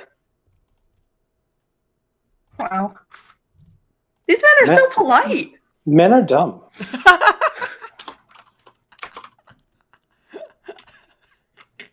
Whoa, holy shit. That's what I mean. Like, the outcome is not like a 10 count knockout. That's not how it works. But it is a momentary like, oh fuck. It will. That's absolutely wild. It will take you off your feet. I walk the winner. I reach out my hand, touches. Wow, you're dumb. But as I walk, I'll also heal it. I was about to say, you mend his wounds. And when you do so, he just says, "Oh, thank you, miss." His idea, not mine, he says in a sort of meek defense. I turn to Holt and say, "I miss Rivo." He would have loved that. Right? He'd have been pretty good at this. I think Holt would be pretty fucking good. It'd hurt their hands on his fucking face. I'm not sure if they would have let him compete, though. His rage be cheating. I mean, not if you don't use it. Oh no, he never used his rage when he faced the Ivory Foot before. I don't know that. Yeah, but he has damage reduction. He does have damage reduction. That's true. But I mean, you know, when Slap wouldn't do much. When Rivo is in a battle of this caliber, it's not a matter of can he defeat his opponent. It's a matter of how many opponents can he defeat. And what's the record? And what's the record? Just out of curiosity. You know, not that we're keeping track. I'm not keeping score or anything. I've been totally fucking keeping score, and I want the highest. As we walk away, Salandra will sort of involuntarily like look over her shoulder at him and fuck, No. and keep on walking. No, you almost blew him a kiss. You all right there, Salandra? Fuck. Debris. Psychic debris. Fuck. Oh man, I mentioned a high score, and one of my coworkers is like, "I'm the best at Metallica pinball, dude. I got the highest score." And I'm like, "Okay, what's the highest score, and do you have it?" And he's like, "Well, I don't have the highest score, but I could be the best." And like, the high score is 5 times his highest. And I mean, like, hey, he's in the top 10 of Metallica pinball at the main mall, and that's great. But you cannot say you are the best if you don't have your initials on that high score. Those are just the arcade rules, man. Anyway, psychological debris aside, you guys head towards the border of District 4 and District 5. Yeah. These border gates are actually guarded, and the gates are closed. Guarded by District 4 or District 5? They are guarded by District 4 officials on this side, and they have, there are a few people who are on the outside letting merchants go through, and, like, people with proper paperwork, but for the most part, like, there are, crossbows, bows, and other weapons aimed inward to prevent people from coming out, not to prevent people from going in. So by District 4 official guards, do you mean the Duke's men? Yes, these are the Duke's men. All right. Bounty hunters, the Duke's men, anyone they could press gang or conscript into this. I mean, for the most part, these are actually, like, professional bounty hunters who are being paid a retainer or stipend to man these gates. These are the Duke's men. I think that it would be more trouble than it's worth to talk our way through this checkpoint. All right. Do you want me to summon the eagles and we can fly over? Not within sight of them, obviously. All right. Yeah, I could just dimension door through the wall. Salandra, do you have dimension door? You can totally just dimension door through. They don't have any wards against that. Yeah, and I got a bunch of people with me. It's for short range dimension. Pretty. Oh, well, nice. Yeah, that works. Yeah, my range on the door is like around a little bit over 1,000 feet. Oh yeah, you can definitely get to the other side. Beautiful. And let me just make sure I can. Object. One additional medium or small creature carrying gear up to its maximum load. It's equivalent per 3 caster levels. Oh shit! I can bring 5 people. Hey. Plus me. Cool.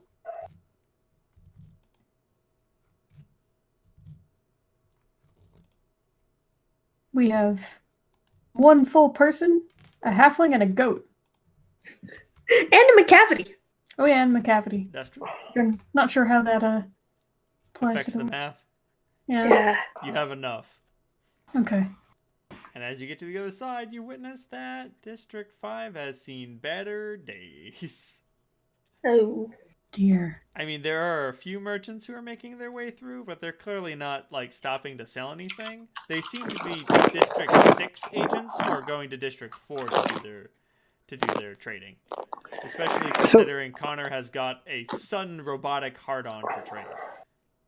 Before we actually do the dimension, so what's our fucking plan here? I mean, our usual strategy involves fucking killing everyone who gets in our way. I'm not sure if that's the best way to make peace. I think that we're gonna have to pick a side. I don't think picking the side is the way to solve this problem. No, It's a way to get our foot in the door to figure out what the hell's going on. Do they even know anymore? I don't know. It always just seems to me like a fight that's been going on so long they don't even know what they're fighting about. You are correct. Well, I mean, technically, it's the left that they blaming each other for what happened in the Hill Jungle and thinking that they were responsible for killing each other's leaders. But there's been bad blood between them for a long time.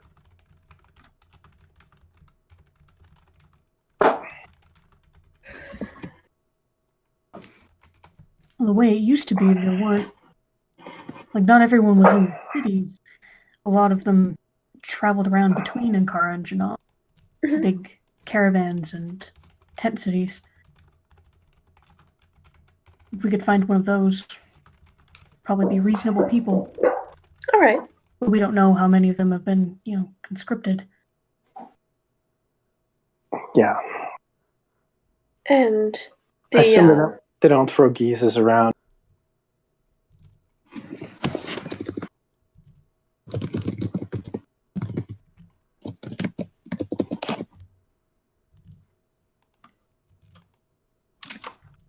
Solandra, do you think some of your debris might be helpful here? Yeah, I can try. I mean, I'm trying to figure out how to do it. I can do it on a small scale.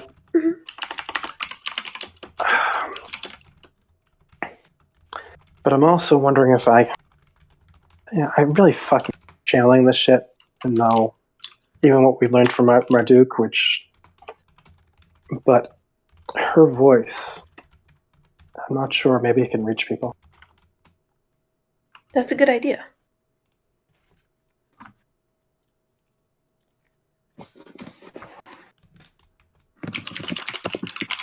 Oh shit. Do you think there's any chance that Mariner was involved? Here? Yeah. I don't think so.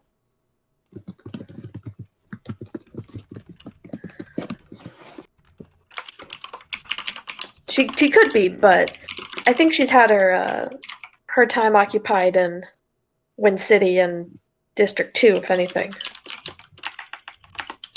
She's got her fingers in a lot of pies and her irons in a lot of fires, but that might be too much even for her.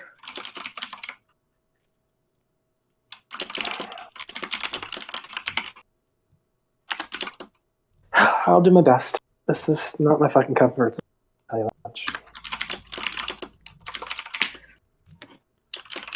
Well, we're here to support you. Just thinking about what my fucking comfort it's pretty funny. Sorry, you cut out a bit there. What'd you say? I said, just thinking about what my fucking zone actually is, that's a little terrifying. No judgment. Yeah, chopping, slicing, Dicing. hacking, Hacking burning. and whacking and smacking. Chopping that meat. Oh, Butcher Pete!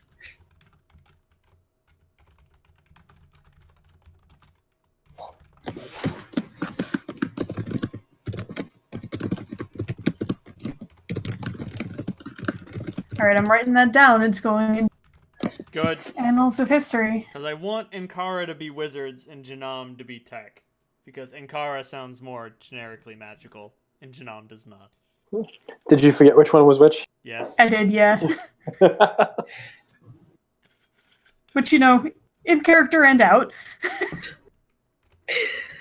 Wasn't going to admit it out loud.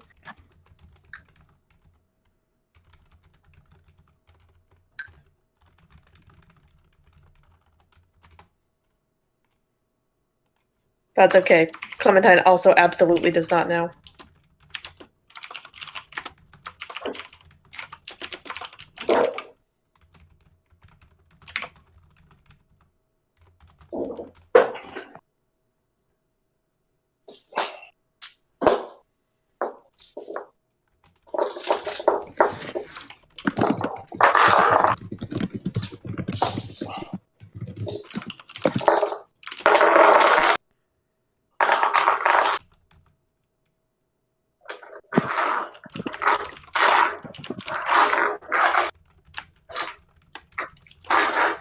Can I make a history roll You may. to find out what I know of the situation between Ankara and Janam? That's a 33. 33. That's pretty good.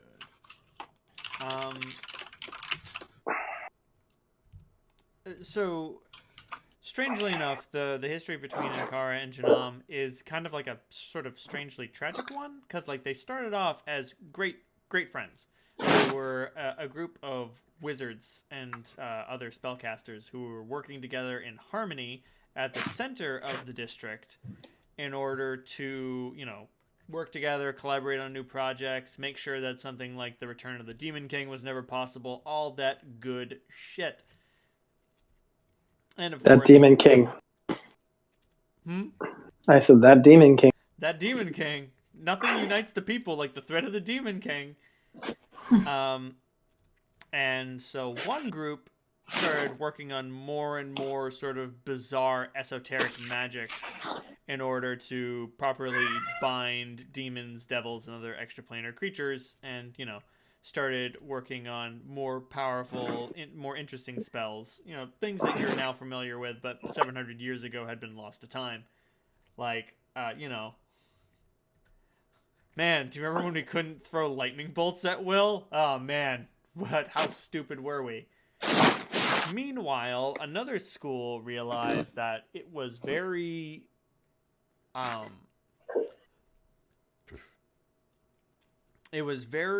effective to create soldiers made out of stone to do the fighting for you, because magic is a limited resource, but flesh is a limited resource, but stone and steel, wood and mud, these things are everywhere.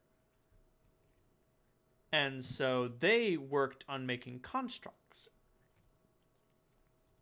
Bickering and arguing between the two factions led to a split, a schism. And as the rivalry deepened and the aversion grew worse, they eventually moved further and further away until eventually they settled on cities on the opposite side of the district, with Ankara taking an area beset by mystical runestones in order to build their great magical metropolis, and Janam using the deep mining deposits of their side of the district in order to create a city of technological wonders. Something that I wouldn't put Wind City to shame, but parts of it may make Wind City even envious. Meanwhile, those who either had no magical talent or didn't really choose a side and didn't really care so much turned into the various feuding clans, each of which being eventually forced to owe allegiance to one of the great cities by virtue of that rivalry occasionally breaking out into outright war. And, like, let's say you're an unaligned clan, just going around doing your martial training, getting into conflicts, going for that sweet, sweet grazing land, and war between Ankara and Janam breaks out, and a group of Janamians come upon your camp, and they're like, oh, hey, you got some sweet shit, we're taking it for the war effort. Of course, this is just outright robbery, but they'll hide it behind the pretense of taking it for the war effort, and then all your shit gets taken away. Well, without any Ankarans to back you up, no one's going to get your shit back.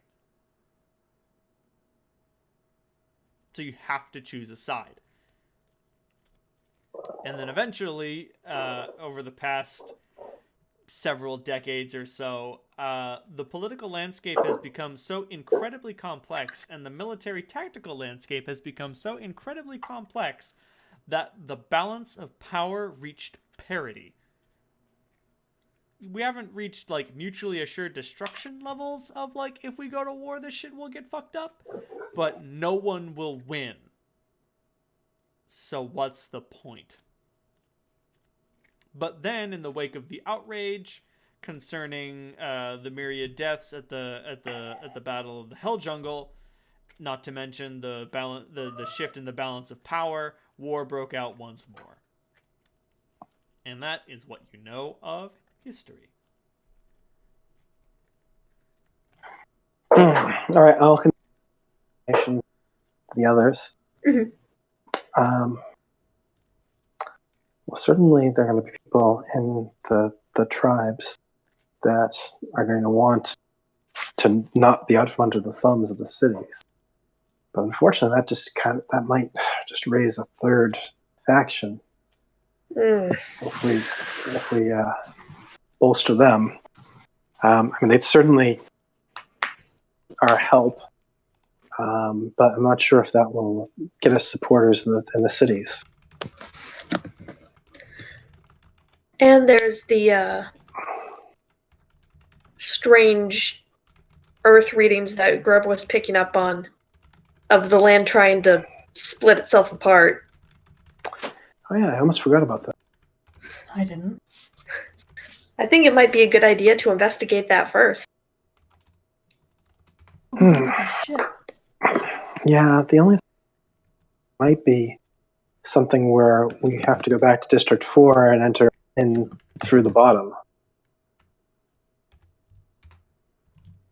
I mean, unless there's entrances in the... I don't know if we know any entrances to what's beneath District 5.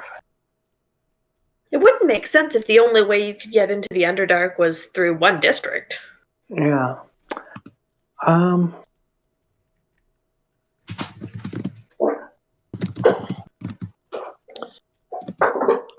Let's try the goggle. All right. Do you just start roaming around District 5 trying to find entrances to the Underdark with goggles of true seeing? No, actually, I want... There's that power underneath the underneath District 5, like that seismic activity. I'm wondering if I can use the goggles analyze enchantment feature to try to understand what's going on. I can use my own detect magic to kind of sort of pinpoint some stress points. Sadly, here you're not getting any readings. All right. But you do understand that Grub wasn't wrong. It just might not be here. It's a whole fucking huge district, and without the ship, I don't know if we can find it. No. I can't think of any druid spells offhand that could help me figure this out. But I feel like there ought to be. How about commune with nature? Yeah, that might do it. Yeah. Seems like it'd be right up Gaia's alley to know what's going on in there. Oh, there it is. You become one with nature, attaining knowledge of the surrounding territory. You instantly gain knowledge of as many as 3 facts from among the following subjects: the ground, the plants, the minerals, the bodies of water, people, general animal population, presence of woodland creatures, presence of powerful unnatural creatures, or even the general state of the natural setting. In outdoor settings, the spell operates in a radius of 1 mile per caster level. In natural underground settings, the spell is less powerful. So, Ding, ding, ding! We have a winner. Do you lay down your roots and prepare to commune with nature? Mm-hmm. And you must send me a message determining which of the subjects you wish to question. Okay. Your choices are important. Your choices are important to us. Please stay on the line. Oh, holy shit. On Tuesday, one of my buddies got caught on hold for 43 minutes. I feel that. What? We needed some special pharmaceutical childcare beverage. Oh, fuck, yeah, you're on hold forever now. Yeah, we only had 1 can, and it's only made in like 2 places in the United States, and one of them is in Philadelphia. And so he fucking called them up, and when I walked into the office, he had been on hold for 13 minutes, and I didn't have anything to do, so I just hung out in there for 30 minutes, checking my email, chilling out. And every time he was like, "Oh, dude, I don't want to do this anymore. Can I just hang up?" And I'm like, "No, the kids need their sippies." They need them. And he was there for 43 minutes until the fucking hold line told him that they were all in a team meeting and couldn't get to him. That's so dumb.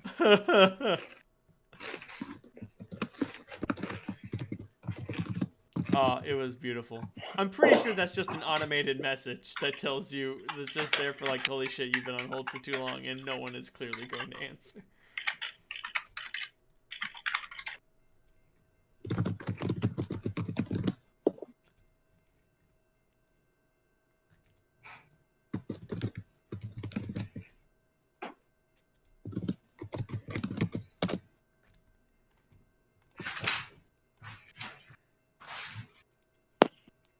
Ooh.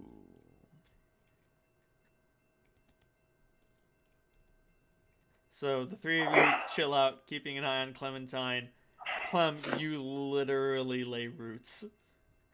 You can feel them coming out of the bottom of your feet. And It's weird because it feels like it should hurt, but it just feels kind of normal. oh yeah, no, it feels like strangely comfy. I'll pet McCavity as while I'm on guard duty, and I'll also just let loose a tiniest bit of electrical static.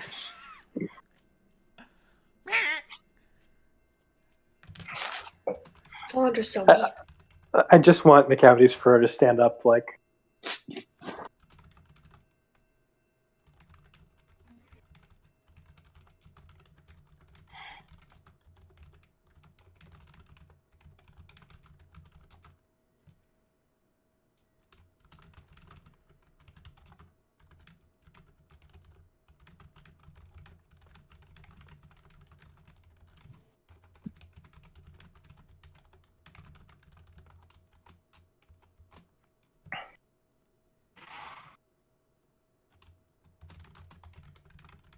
Solandra,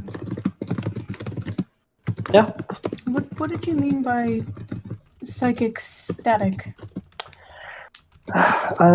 Well, more like residue. When I let Kira say goodbye, she left a couple of pieces behind, just not really even pieces, more like just fuck, I don't know, tiny fragments, Separate echoes. from Oh when yeah, she talks to you normally. yeah. This isn't really even her. It's more like that. She kind of changed me a little bit more like her just by joining with me. Mm. It wasn't like your meld. I mean, that's a fucking intrusive nightmare from what I can tell.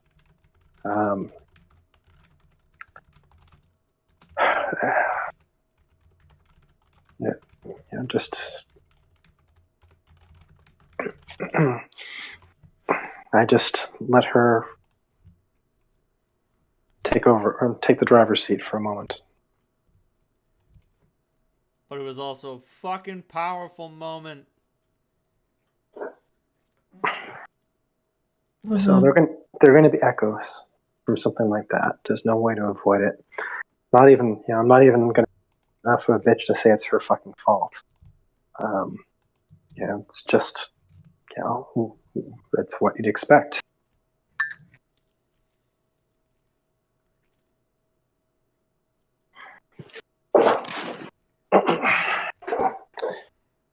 But I don't know. Some things seem a little bit different. I suddenly seem to develop a strong attraction for holy idiots. Ugh, it's annoying. Oh.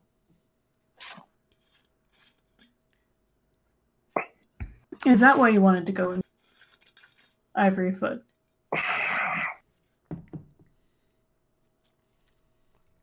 So maybe after we're done here doing whatever this is, we'll go track down Corgan, huh?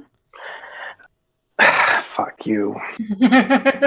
Oh no, there it is. The thought's there. You can't get it out. Oh, she's been thinking it since. Is this like, who do I know who's kind of? Oh, fuck. It's not like I laid that. I'd like to say I did this all on purpose, but of course I didn't. Mhm. Things Here- just happened. Just as long as I don't bone, that might be dangerous. That would be. I a mean, to be little- fair, you are like the same age. True.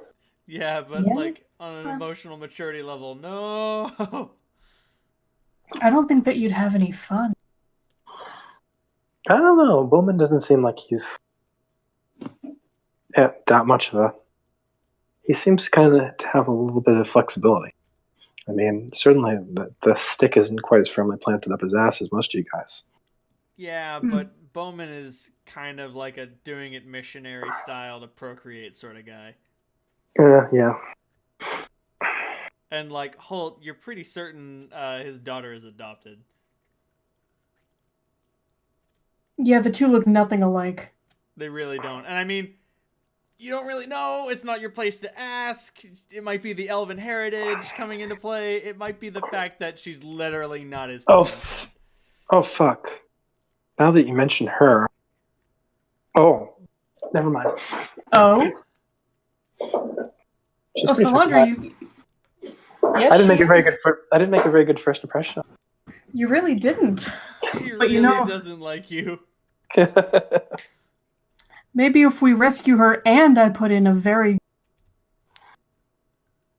Nah, Kurgan's okay. Hopefully he likes cats. I flick McCavity's ear. He looks up at you like, "What are you getting me into, you devil woman? What have I gotten into?"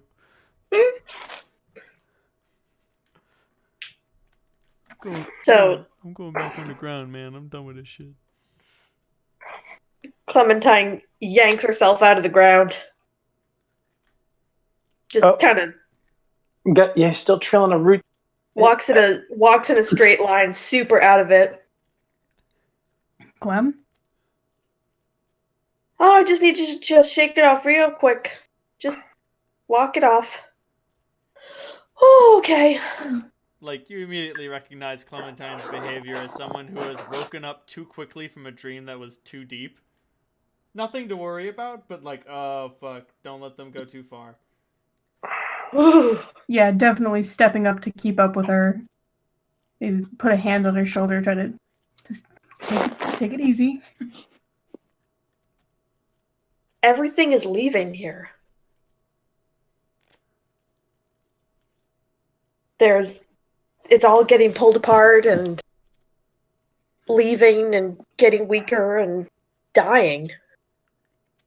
So the natural, the stuff that you channel, that's what's fucking leaving.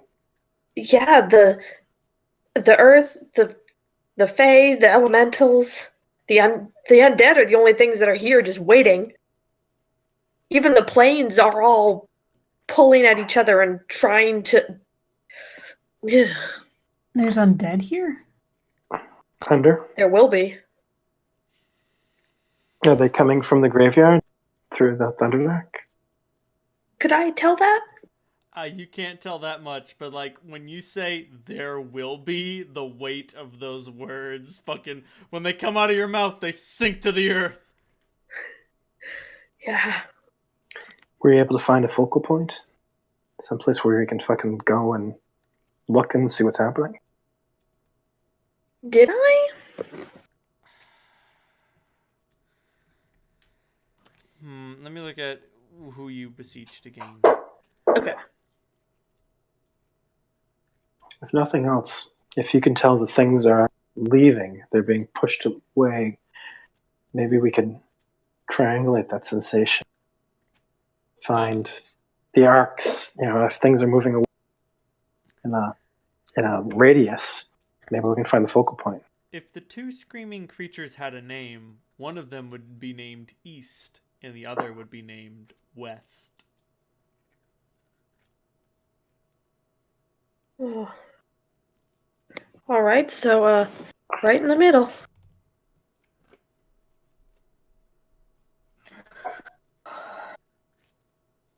We might be able to get a better look at what's going on if you he kind of like makes a gesture. He's trying to find words. You could turn us into birds again. Yeah, that's I mean, or I could just summon the eagles and we could I was Yeah, thinking but- something a little more key. All right. The birds aren't that fast, though. Are they? I mean, they're faster than us just because they don't have like obstacles. That's true.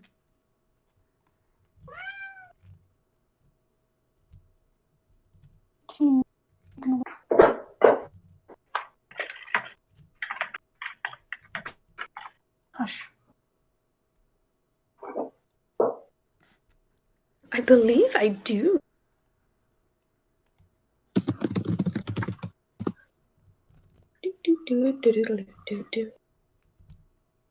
But is it communal? I think it is. Again, this is, I know the fifth edition stuff so much better. Whatever your tree striding spell is, you've reached a sufficient level that you're able to bring people with you. Yeah, I've been able to do it with people as long as we hold hands. Right. Yeah, we were thinking about wind walk, Ooh, Windwalk. but Thank goodness it you looks have- like. Sorry. Thank goodness you have no dwarves in your company. Thank goodness I didn't trade out my ring of featherfall. Holy crap. 600 feet per round. Yeah. 60 miles an hour. With poor maneuverability, but still. Oh, you're not turning anywhere. Buckle in. Okay. I'm just gonna strap Holt to one arm and Solandra to the other. What about McCavity? Toby? McCavity goes in my pocket, and Toby I ride. Oh man, cloud goats. Sorry, now I have to look up a cloud goat, because that's a fucking creature that exists. I'll actually McCavity. I'll wrap him around my neck. What? I think he's sort of big for your pocket. I'll just hold him.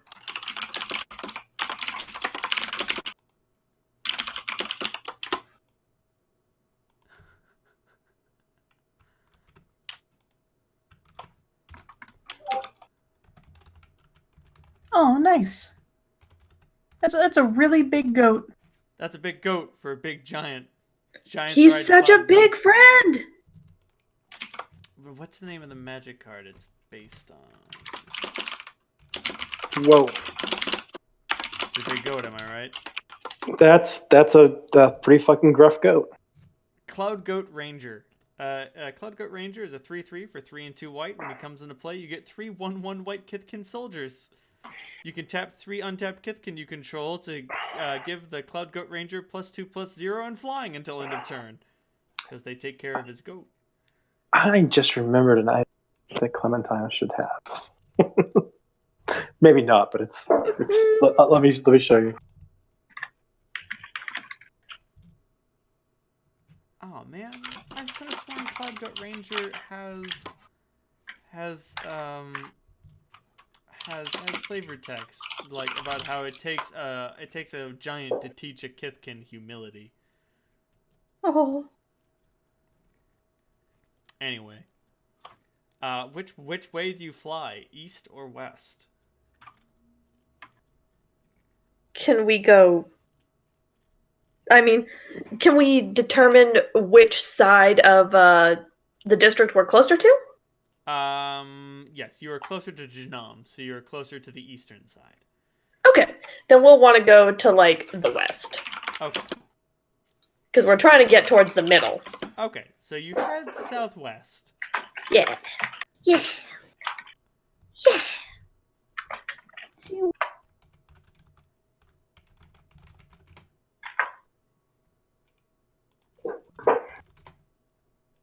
I love these.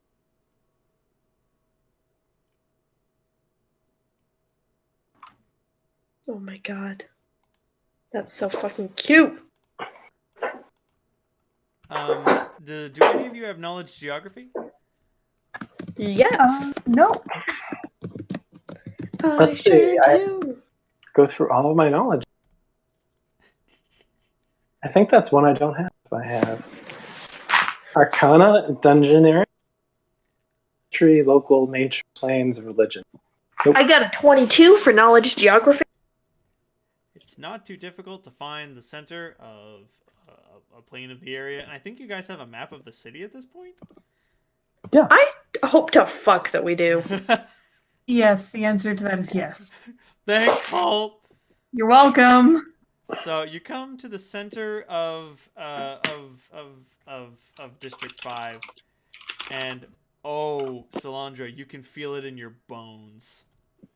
Oh, fuck. Like, Dave, have you ever? Do you have arthritis?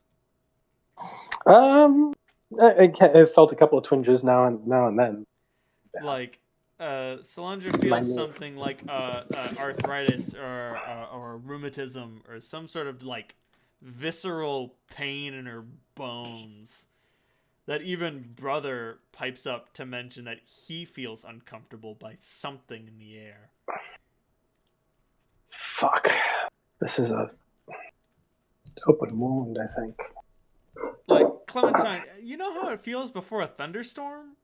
Yeah. If you're really in tune, if you're really in line, maybe you're not just guessing. Maybe you can actually tell when the thunder will strike. This is that feeling before the thunder strikes. Have you read John Dies at the End? Yes. I haven't read it, but I know the story. Okay, so there's a part in it where Dave is at a party, and there's a guy that says he's going to interpret his dreams for a beer. And so Dave's like, yeah, sure, whatever. And so the guy tells Dave what his dream was that night. What Dave's dream was that night, because he knows it. And so he goes, so in your dream, you're walking and you see your ex-girlfriend, and she's standing on top of a huge pile of dynamite with one of those cartoon plungers on the top. And you ask her, what are you doing? And she says this, and pushes down the plunger, and just as she does, a huge clap of thunder wakes you up. Now tell me, how did your brain know the thunder was coming?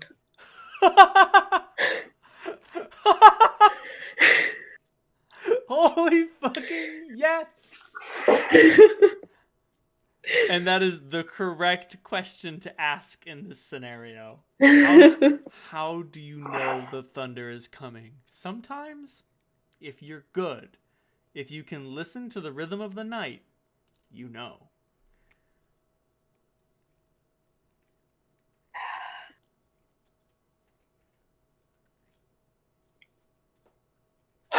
All right, let's see if there's something to see here.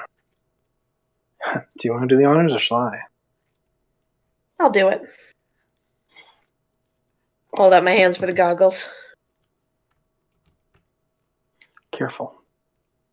Thanks. I set down McCavity. Do you end the wind? You're gonna have to end the wind walk if you want. Yeah, we drop out of that. Can Actually, I slow us down before we just screech to a halt? Yes, please. Before you drop it, let's just circle around and make sure we know what the center is. Sure. Where the very worst of this is, so we don't want to waste our time. It's a good idea. Long story short, you figure it out. And I mean, you rolled well enough on knowledge geography. It only takes a while, and like Solandra, you can feel it pulling you. You can feel gravity. Like your magical power is being stretched out of your body. Stay the fuck in there. Stay in. Mama needs you. And when you come to what you believe to be the center point, or at least close enough to it, Clementine, do you put on the goggles?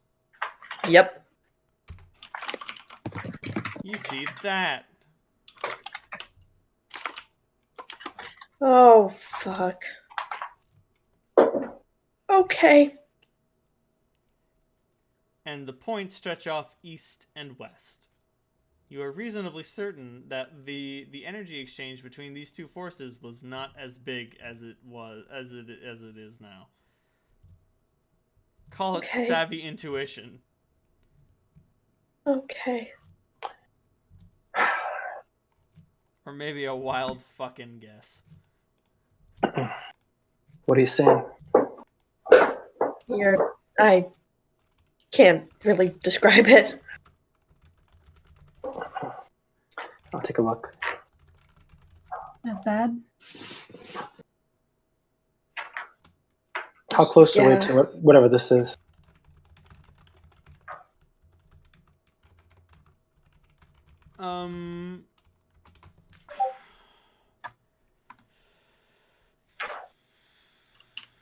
Maybe 400 feet away. If this thing went off, all four of you would immediately die. Heads up. Okay.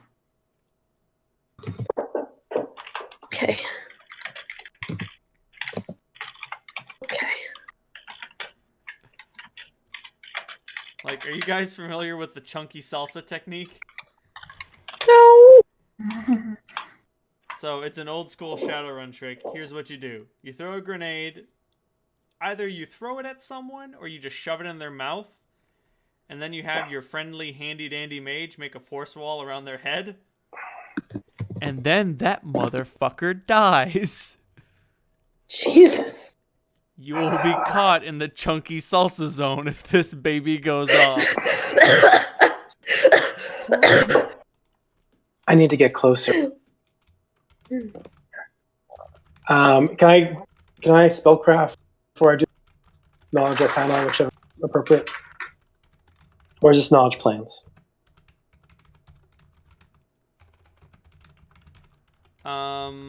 Both. All three, or knowledge arcana and knowledge plane? Arcana and plane. What was the third one? Spellcraft. Spellcraft will do. Okay. Yeah, that's a 41. A 41 on spellcraft? Yep. Okay, that's a good start. You recognize that this is powerful 40, magic. 42. 42, sorry. This is powerful magic. Not on the scale of, oh man, somebody must have spent a long time inventing this spell. No. Like, if you really want to brute force it, you can have just, like, if you had 4,000 wizards cast Scorching Ray, this is what it might look like. But, like, where are you going to find 4,000 wizards? And where are you going to find a binding spell strong enough to put them all together? So how would I evaluate the craft of this? Is this brute force This and is not, brute not force. skill? This is not skilled. No. Like, you would never be able to create a force this powerful.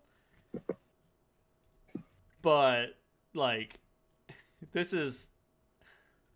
Aziz would be disappointed. Let me put it that way.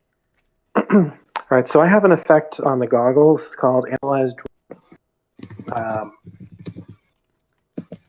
But I have to get closer in order to use it. Oh boy! So it's... How close do you need to get to this? 65 feet. Oh, fucking boy. So, I mean, actually, just tell me if you think if this is going to be used. I'm reading the effect. You learn its functions, how to activate it if appropriate, and how many charges it has left.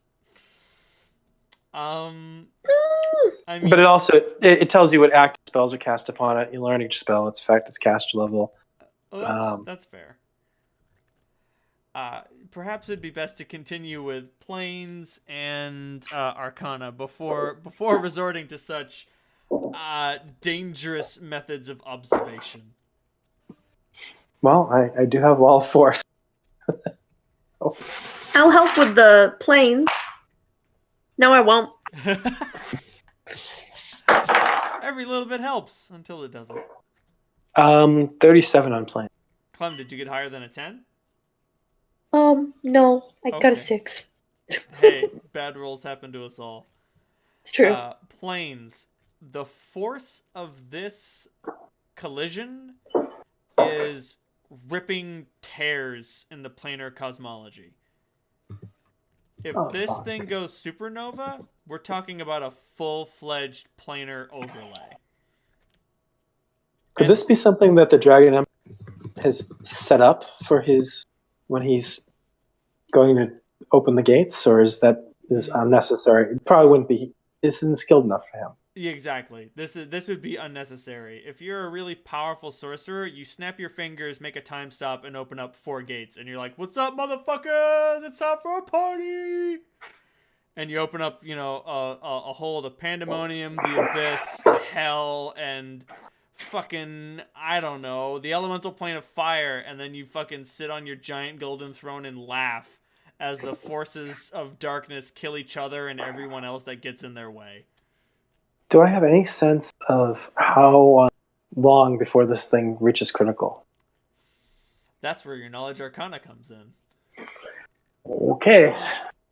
And I mean, the planar overlay that will occur over District 5 will be wanton and random. We're talking Feywild, Valhalla, the Celestial Realms, Astral Plane, Ethereal Filters, fucking everything is going to pour out of the woodwork and just look around bewildered, wondering what the fuck they're doing here.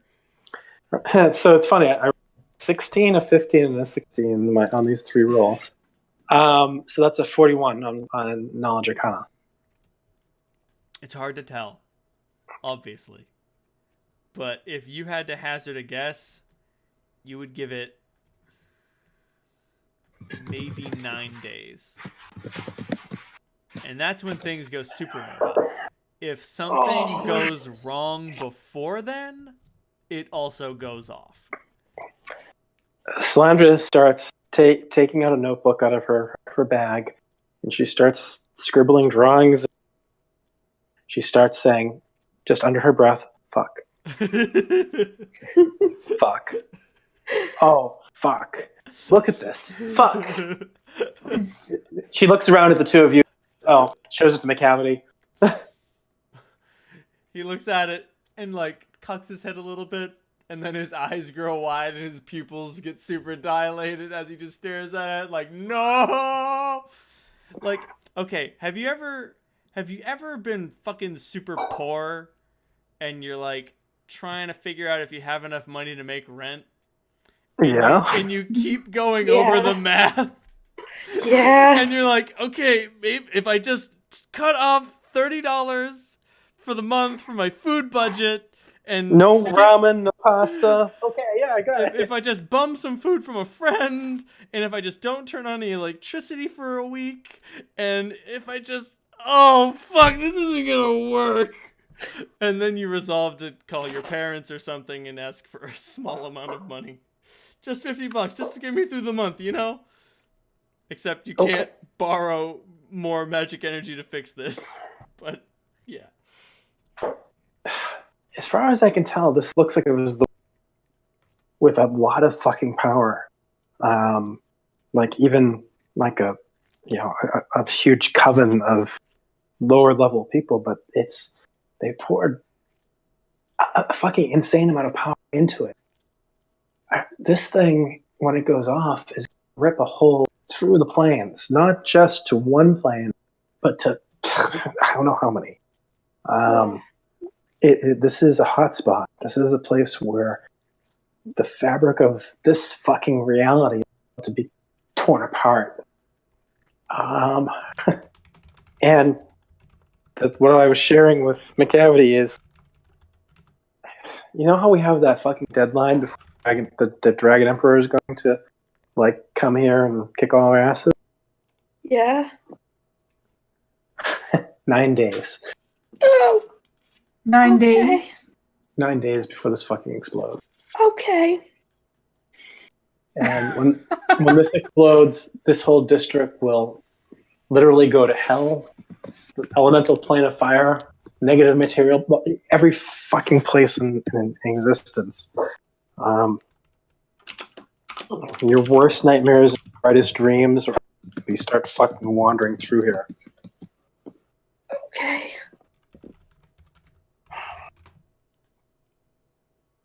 So the question is, how do we stop it? That's a good question. I've got Dispel Magic.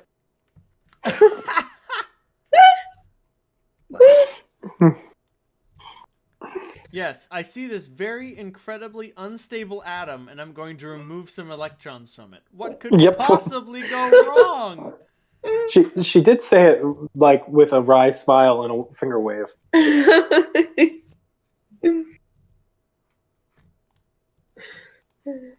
Maybe if It you has to got be a whole bunch of people to cast a magic at once.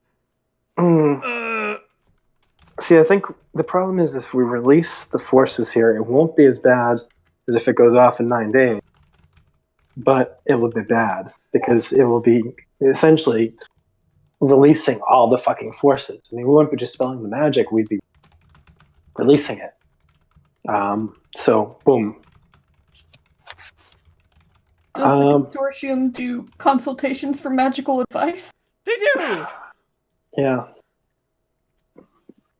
I mean, ultimately, what we want to do is leave it.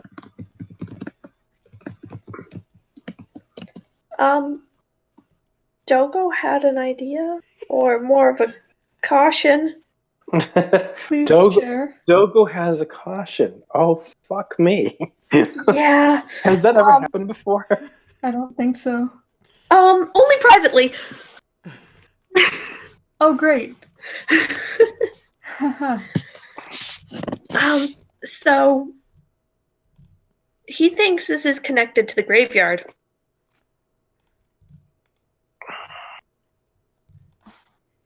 Solange, you got a 42 on Knowledge Planes, right?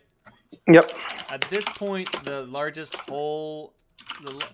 Occasionally, planar holes open. That's how extraplanars creatures get on the natural plane. Doesn't happen very often, but, you know, in the grand scheme of things, ethereal filters, you know, lesser nightwalkers, these sort of things just sort of fall out of holes in the planar cosmology from time to time. Nothing to worry about. But the graveyard is... The phenomena of the graveyard is very clearly an unnatural one, and it is created by having a gigantic hole ripped out of the negative energy plane. You've seen it with your eyes. The dark moon, the nether vortex, the soul NATO. That fucking thing. That nasty business. If this thing goes off and opens up a bunch of planar cosmological holes...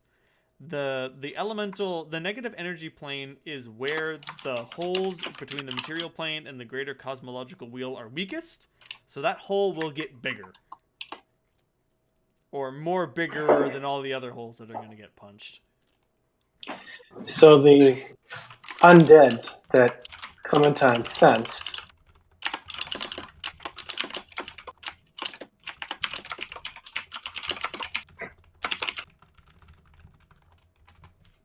Probably the forces of darkness waiting to tear their way through into the realm of the living, and consider no matter if this goes off, lots of people are going to die. Like, the earth will crack. Those that fall into the catacombs below will die and in turn become another army of the undead. District 4 will become surrounded. And So I know if we District were- 3 is doing really good right now, but being even on any level surrounded by the undead is bad. No. Yeah. So, if we release the energy, would it still rip holes in the planar walls? At this point, yes. So even if we dispel magic and disrupt the whole thing, it would still not really help us a whole. Like, if one side overtook the other, it would only destroy half of District 5. Oh, good. And if you managed to eliminate both of the forces at once, You could quite possibly. Well, okay, if you reverse the polarity of the neutron flow, you might be able to negate both energy parts contiguously, resulting in a whole shit ton of nothing happening. That would be nice. That would be the optimal result, but you would need to figure out what is causing both parts of the reaction, disable both of them, and still have someone here to control the reaction. The stronger, the better. So, in other words, these things are being caused by forces that aren't here. So we'd have to go somewhere else. Yes. Okay. So, I'm going to go enough to say that maybe those vampires have something to do with at least part of this. Maybe. Oh, I won't rule it out of hand. Don't eat a bag, dumbass. They would certainly benefit most of all. Well, all right. Let's consult with the consortium. See if they have anything else to offer. I'm not sure how much the consultation with the consortium cost.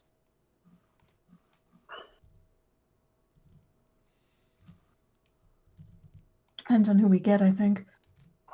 That's true. I say do it. This is way above our pay grade. It really is. If we could find the source. Well, you said that there were lines of energy going two different directions. Yeah. So I guess one person has the goggles on and we just follow that like a beacon. It's not a That bad takes idea. time. Yeah. You know what we really need? What? Aziz. Hmm. Aziz would be the perfect person to monitor this shit while we're investigating either end. Someone needs to be here if we can do something about the sources. If we disrupt one of these, if we go to where it started, that's still enough energy to devastate this entire district. Half the district, rather than the whole fucking thing. But then it's still a horde of fucking undead. So the only thing that actually stops it is if we can nuke both ends at the same time. Okay. But we need to scout. We have a little bit of time.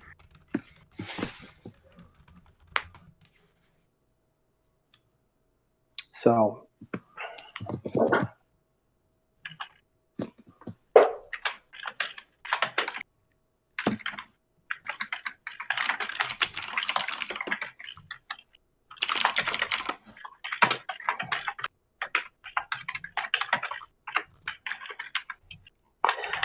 can Dogo give any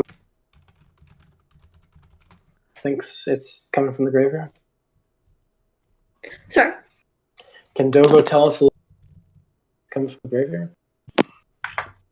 Can Dogo tell us the kind of things that are coming from the graveyard? Is that what Oh no, why he thinks it's from the graveyard. Oh. He was just suggesting that, if it's gonna rip holes in the planar fabric, it will rip holes where the resistance is weakest, and that's where the resistance is weakest. Yeah.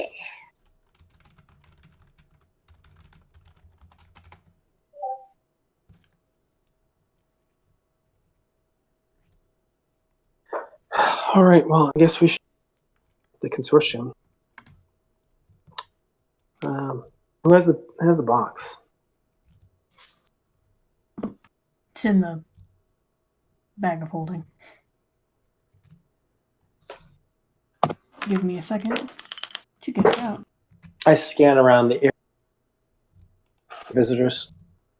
Actually, let's get a little further away from before we try. Okay. I want to get to somewhere where the planes aren't fucking fractured. That's probably very a good good idea. idea.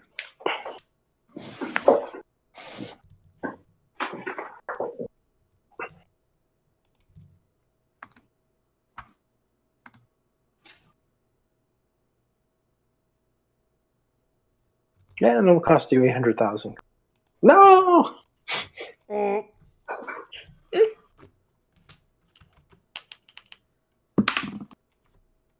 Okay. That is a pretty good one. From Cinco into madness. No, thank you. Have I told you guys about how this is the illustration of one of my favorite Magic cards? No. The name of the card is Descent into Madness. Every turn you put a despair counter onto Descent into Madness, and then every player takes a number of cards in play or in their hand equal to the number of despair counters and fucking throws them away. They don't go into the graveyard. They don't go into discard. They are removed from the game. They can never come back. And the flavor text is beautiful. The flavor text of Descent into Madness is, the strange thing is, the stairs led down in both directions. Whoo! Yeah! Fucking yeah! And I mean, the thing is, because it's a card on the field, eventually you will have to get rid of it. So eventually it does end, but it only ends either when somebody destroys it or when you say so. Unless, of course, you've already lost so much, you can't lose anything else. Fucking don't Cinco into madness. Anyway, so you guys are consulting the consortium to figure out what the fuck, what do? Yeah. Okay. Yeah. Let's see. Yeah. Wheel of morality. Turn. No, I want to roll different d10s. I've rolled those d10s too many times. I demand different d10s. Do any of you guys watch Watch what? Hannibal? Yeah, fuck yeah. I watch Hannibal too much, too many times, and I've written too many papers about it, and I love it dearly. I was just thinking about the Yeah! Oh boy, that looks bad. Those are bodies. yes, Oh boy. it's an iris. And so the killer found a body of every color that he could to make sure that it was a nice spectrum. It just strikes me so to that the image that Renal posted above. So It really is. Holy Yes. shit. as soon as I looked at it, I was fuck. That looks like the Hannibal iris. Yeah, it does. Got me a really beautiful Hannibal art book. The art from Hannibal, creepy. It was great, but it was really, really scary stuff. Yeah. Yeah, I found the blog online for the artist that designs all of the meals for the show. Oh my. Hmm. She does a lot of work with Brian Fuller. Like, she did a bunch of stuff for American Gods, too. Huh. Yeah, I'm. God. It's like, that's such a cool job that I didn't even know that people had. The males in Hannibal looked amazing. I mean, it was creepy to think that they were supposed to be humans a lot of the time, but obviously they really weren't. They're still beautiful. Presented like that, I'd absolutely. Mm-hmm. How to serve man. Oh, it's not a cookbook. Hi. Hold on a sec. Yep, hold on. I'm gonna step away for 1 sec. Okay. It's fine. Oh boy, who wants a lady with a flaming skull? Me! I do. Here she is. Hi. Hi! I love you! Does she have a snake for a pet? Yes. Excellent. Like, so I love her, but we can't date. So, like, her staff literally has a flaming skull. The skull, like, looks at all of you and looks at her, and she looks at you, and then, like, she can see the beam clash going on in the background, and, like you're covering your ears, being like, hey, what do we do about this? Well, she didn't hang up immediately, so that's a good. That's true. The blast isn't cross-planar, only intraplanar. So I guess that counts for something. It does. And it's not a blast that's exploding so quickly that she would get caught in it. If you died, the portal would close and she would live. Well, small blessings. Small blessings for her.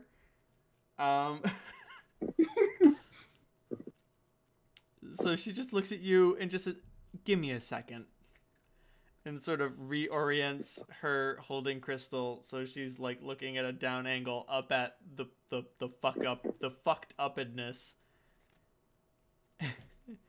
And she just says, "Ooh, that's bad. I'm assuming you understand how bad that is?" As much as we can, yeah. Okay, all right. That's good. That's good. You have a proper understanding of the situation. That's very important. Okay. Give me a moment. And she looks at the flaming skull, and the flaming skull's like, it looks like it's talking, but no words are coming out. And she nods in agreement, and then she whispers a few things to the flaming skull. I'm back. They have their short little conference, and she says, "Okay, I'm going to assume you already know the bad news. Yeah. It'll explode. You've got maybe a week. Get out of there. Say goodbye to your relatives, loved ones, that sort of thing.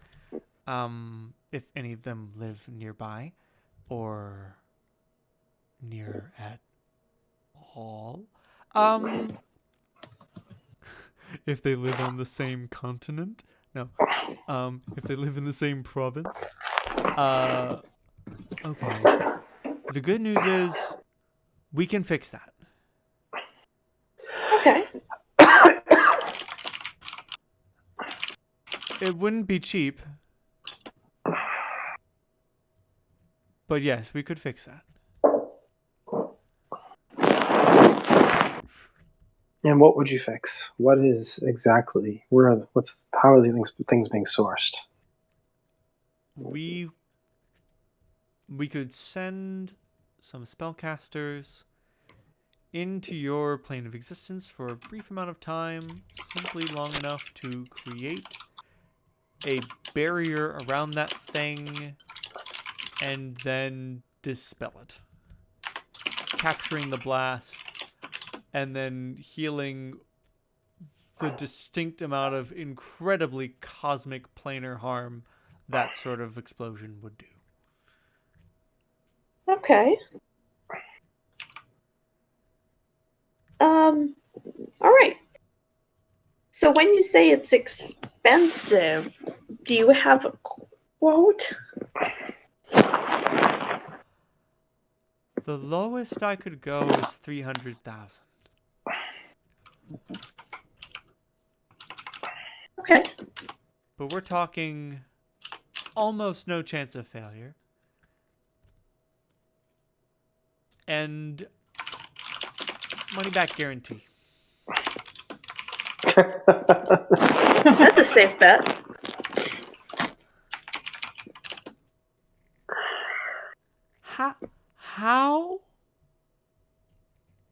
How did this happen?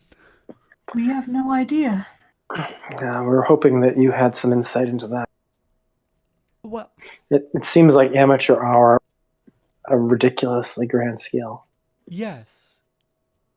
But even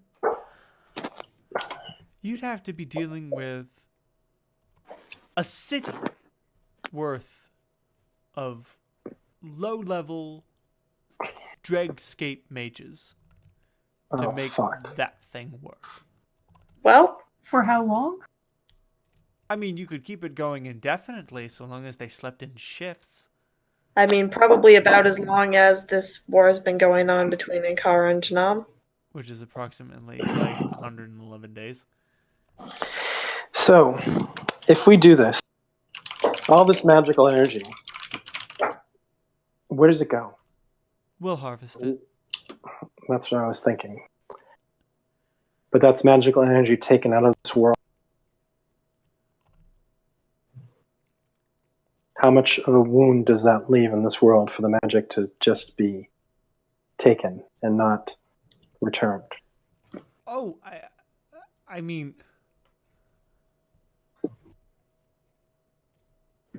Is that a valid point, Ronald? Just as a aside. I mean, it would be valid for Solandra to make. At this point, she doesn't understand the proper concept of the magic conservation of energy, insofar that there is not one. At her level of intelligence and cosmic understanding, she would believe that magic, like all things in the universe, are a finite resource. But as it turns out, magic breaks all the rules. How much magic is there? There's always enough. Funny that.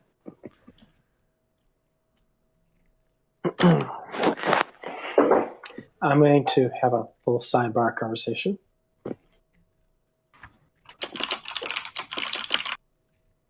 And she asserts that, well, we'd be able to fix the planar wound. That's covered in the cost.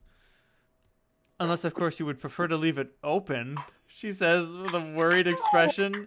And Oh, the no, flaming thank you. skull looks at her like, are you fucking nuts? We can't let that happen. You fucking what? No, this package deal is sounding better all the time. Yeah.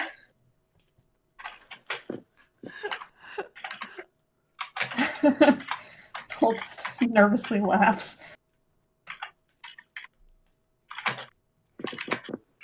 If only you could roll a 420 on this D100. Actually, you can roll a 420 on this D100. Oh, shit. How? Well, if you roll a 4 on the D10 and then a 20 on the D100, that would come out to what is supposed to be a 24, but is also 420. Like the You don't want to roll a 24 on this D100. You will get the most useless narco alchemist ever.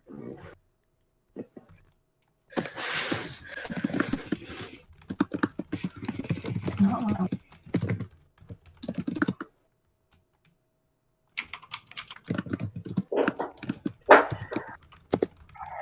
So, if whoever is feeding just starts up again immediately, will this problem just resurface? It seems like it's actively being fed. In a while, if they're stupid enough to try to do it again, then yes, this could conceivably build up in a few months. Alternatively, the whoever is casting this may become disheartened that all the work has come to nothing. I think this is a weapon of magic. Oh, this I think is definitely, yes. They're just focusing all their pictures through some sort of lens. Holy fuck. How fucking stupid can they be? Exceptionally and stubborn. I think Holt's stubborn. You merely adopted the stubbornness. We were born in it, raised by it. What would happen if they just stopped right now? If both sides stopped? If both sides stopped immediately, well, the blast would still go off. So we still need to deal with what's... Well, if you could convince them, if they were both able to properly aim the confluence, they could move it further and further up until the blast harms no one. That far up, the planar interference will get swept aside by subspace radiation. You won't have to worry about it.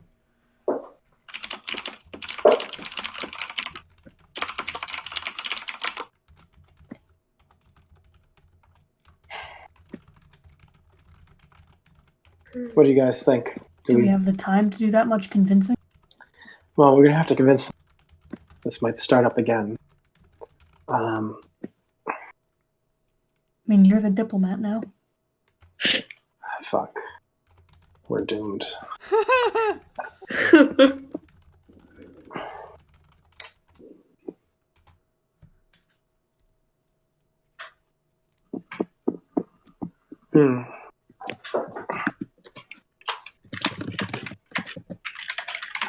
I'm thinking that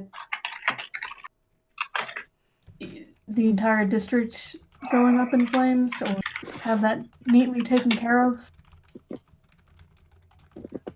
Might be worth spending the gold, and then we'll have more than 9 days-ish to convince these people to not do that shit again.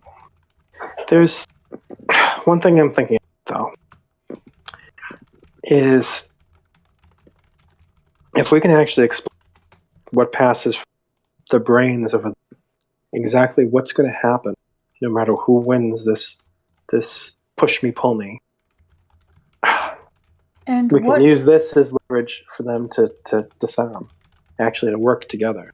All right, so Solandra, what if you do that and they tell you that they don't care?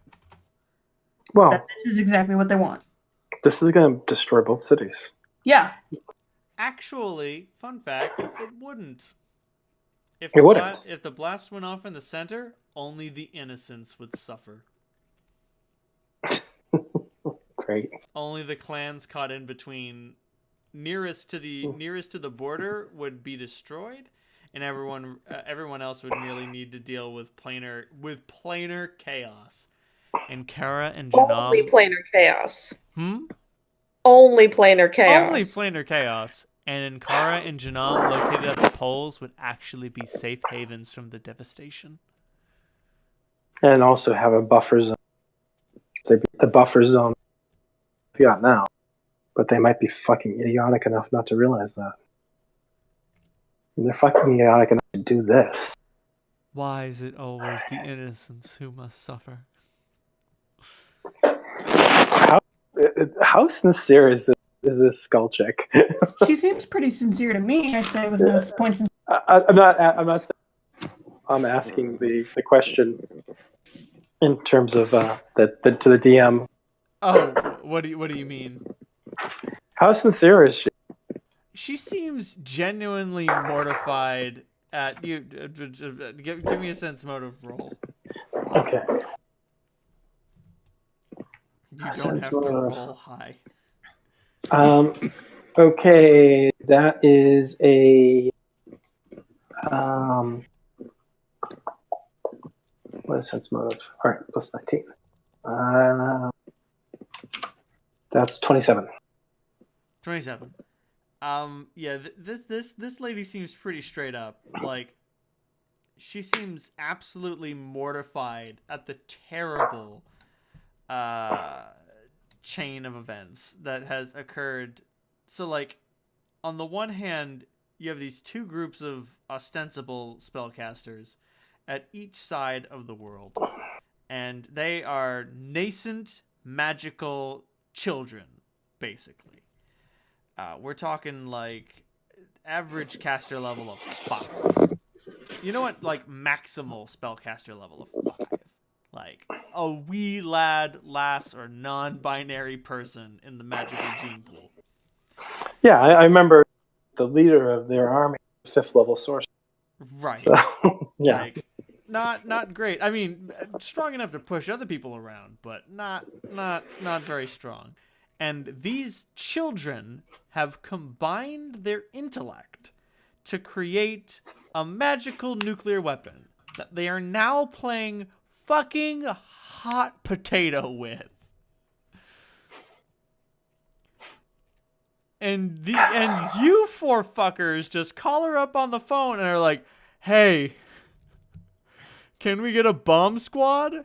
And she realizes now she lives with a group of hyper-venture magical capitalists who are like, "Yeah, we can only send the bomb squad for no less than 300,000 gold pieces." Like, this is just like horror on an existential level for this poor woman. Yeah, I mean, I guess if we don't defuse it now, this is going to be a problem to deal with anyway. And if God help us, we fuck up and are unable to stop them or get killed, then this goes off. And, it's not worth the risk. I say we suck it up. All right. And I'm with Solandra. I'm not saying it's impossible to get the Ankaran Janamian leadership at a table to discuss the terms of disarming their magical nuke, but like, good fucking Might take more than 9 luck. days. It might take more than 9 days. And I mean, like, if you really wanted to brute force it, you might be able to, like, take control of the magical circle or kill the operator of the magical doohickey. Fucking. But we'd have to do both of them. But you have to do both at the same fucking time. So you're gonna have to, like, teleport to District. You're gonna have to teleport to Armstrong, get the squad together, split up the party. Fucking. Yeah, nope. Like. Yeah, we don't have This very is much. a problem that we can solve with capital. This is true. If you want to, you can just snap your fingers and be like, okay, problem solved. I say do it. All right. And then we can go and bully the fuck out of these guys until they say, we're not gonna do it. Promise. Do you delete 300,000 gold pieces from your accounts? I've already updated the consortium file. Fucking already delorted. And you agree, and she says, very well then. Our agents will be with you shortly. Thank you.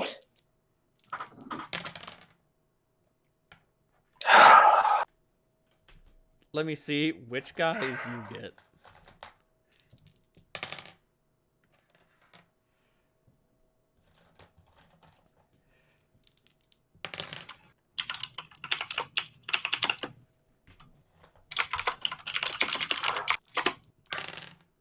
Oh, Jesus. All right.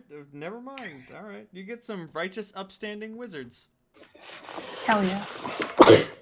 I was hoping to roll, like, an incredibly low roll to be like, oh, what's up, motherfuckers? I'm gonna ruin everything!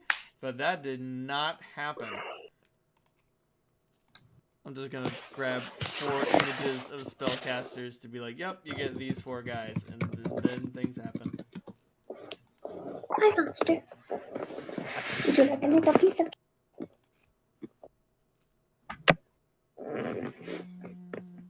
Oh, fuck. Alright. Gotta use this. It's too good. It's too good to say no.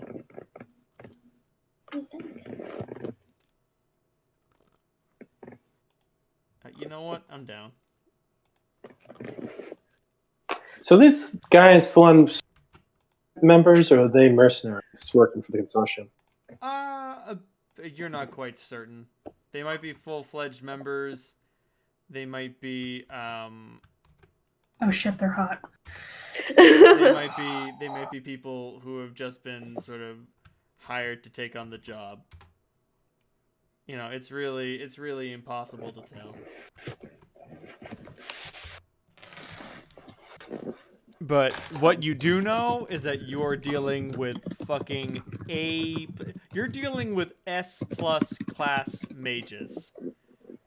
Like, I recognize that picture. Who's which one? The last on one. the bottom? I don't know. I think she's from Gargoyles. Fucking maybe. I just looked up powerful sorceress and I got these 4 images. I know, 2 of them are dudes under powerful sorceress. Hey, what do you know? But I'm not gonna police their identity. so these 4 Oh. wizards pop out of a portal and they just sort of look around at each other. And, you know, Wizard 1 and Wizard 3 recognize each other. Wizard 3 literally doesn't have a face. There's a conspicuous blank spot where her face should be. And they just point to each other and they're like, oh, hey, it's you. How you been? And Mr. Big McRedcloak is like, none of that now. We're on business.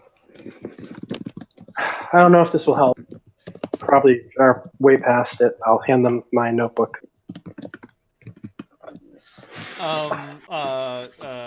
Big Red and Authoritative takes a look at it and says, it's not bad. Good work. I mean, he says it with a little bit of Condescension. a little bit of condescension, but there is a genuine core of, oh, hey, you did all your calculations right. You're just not done yet. It's like when you're watching a 16-year-old do calculus when you're a master mathematician, and you're like, "Oh, you're doing good, but I could blow You're your doing great, fucking sweetie." mind." You're doing amazing, sweetie. Yeah. But so wizards 2 and 3 create a sort of magical shell around the projectile that like leaves a gap for the beams to clash. I'll sit on a rock, and I'll take out my last cigarette and think, fuck, I forgot to restock when I was in District 4. What's the fuck's wrong with me? And I'll start taking notes. Clementine just watches. And Same. Wizard 1 sort of like points a single finger up at the magical barrier, and like a syringe injecting into a vein, a needle pierces the barrier and collapses the heart of the dying star, and Wizards 2 and 3 similarly collapse the shells around the ensuing blast. And let me see if I can find a sufficiently like fucked up magical explosion.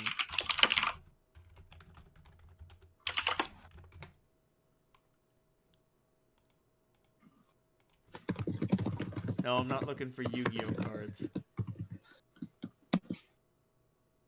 Oh no, that is a tiny magical explosion. Holt reaches over to hold Clementine's hand. Oh, that is so sweet. She takes his hand.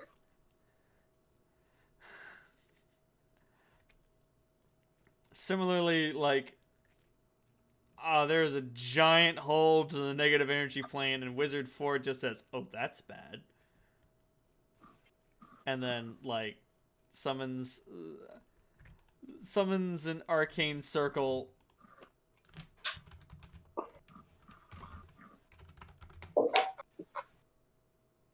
Ooh, this is a good one.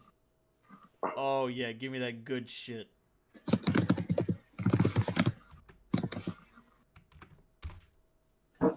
Pentagons. That's where fuck. the real magical power is at. Slandra starts scribbling frantically. And like she just like holds her hands in front of her face, looking up at the planar rift, and like draws this in the air and just sends it out. And like the other three wizards look at her like, "What?" And just the circle overcomes the planar rift, just collapse. Like, so they collapsed the dying star, and then she collapsed the black hole left in its wake, leaving nothing but pale sky. And the four of you look at you all, and nod, and wizards 1, 3, and 4 bow. Wizard 2 does not. And Clementine fucking claps. Wizard 3. That was spectacular. Wizard 3 almost seems a little like she chuckles nervously a bit, but no sound comes out of her non-existent mouth. And the four of them go into a portal and disappear, and Wizard 3 waves you all goodbye as she goes. Wave back. That was incredible. Money and wizards. It solves problems. Does solve problems. I really hate deferring our problems to other people, but that was convenient. That's literally what they're there for. Alright,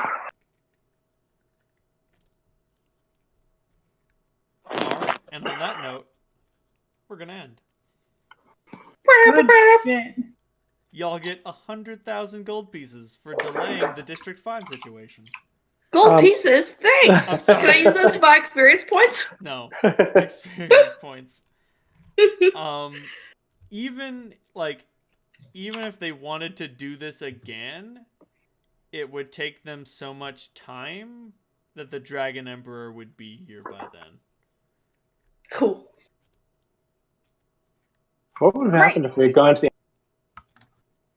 What would happen if what? if we had gone to the Underdark?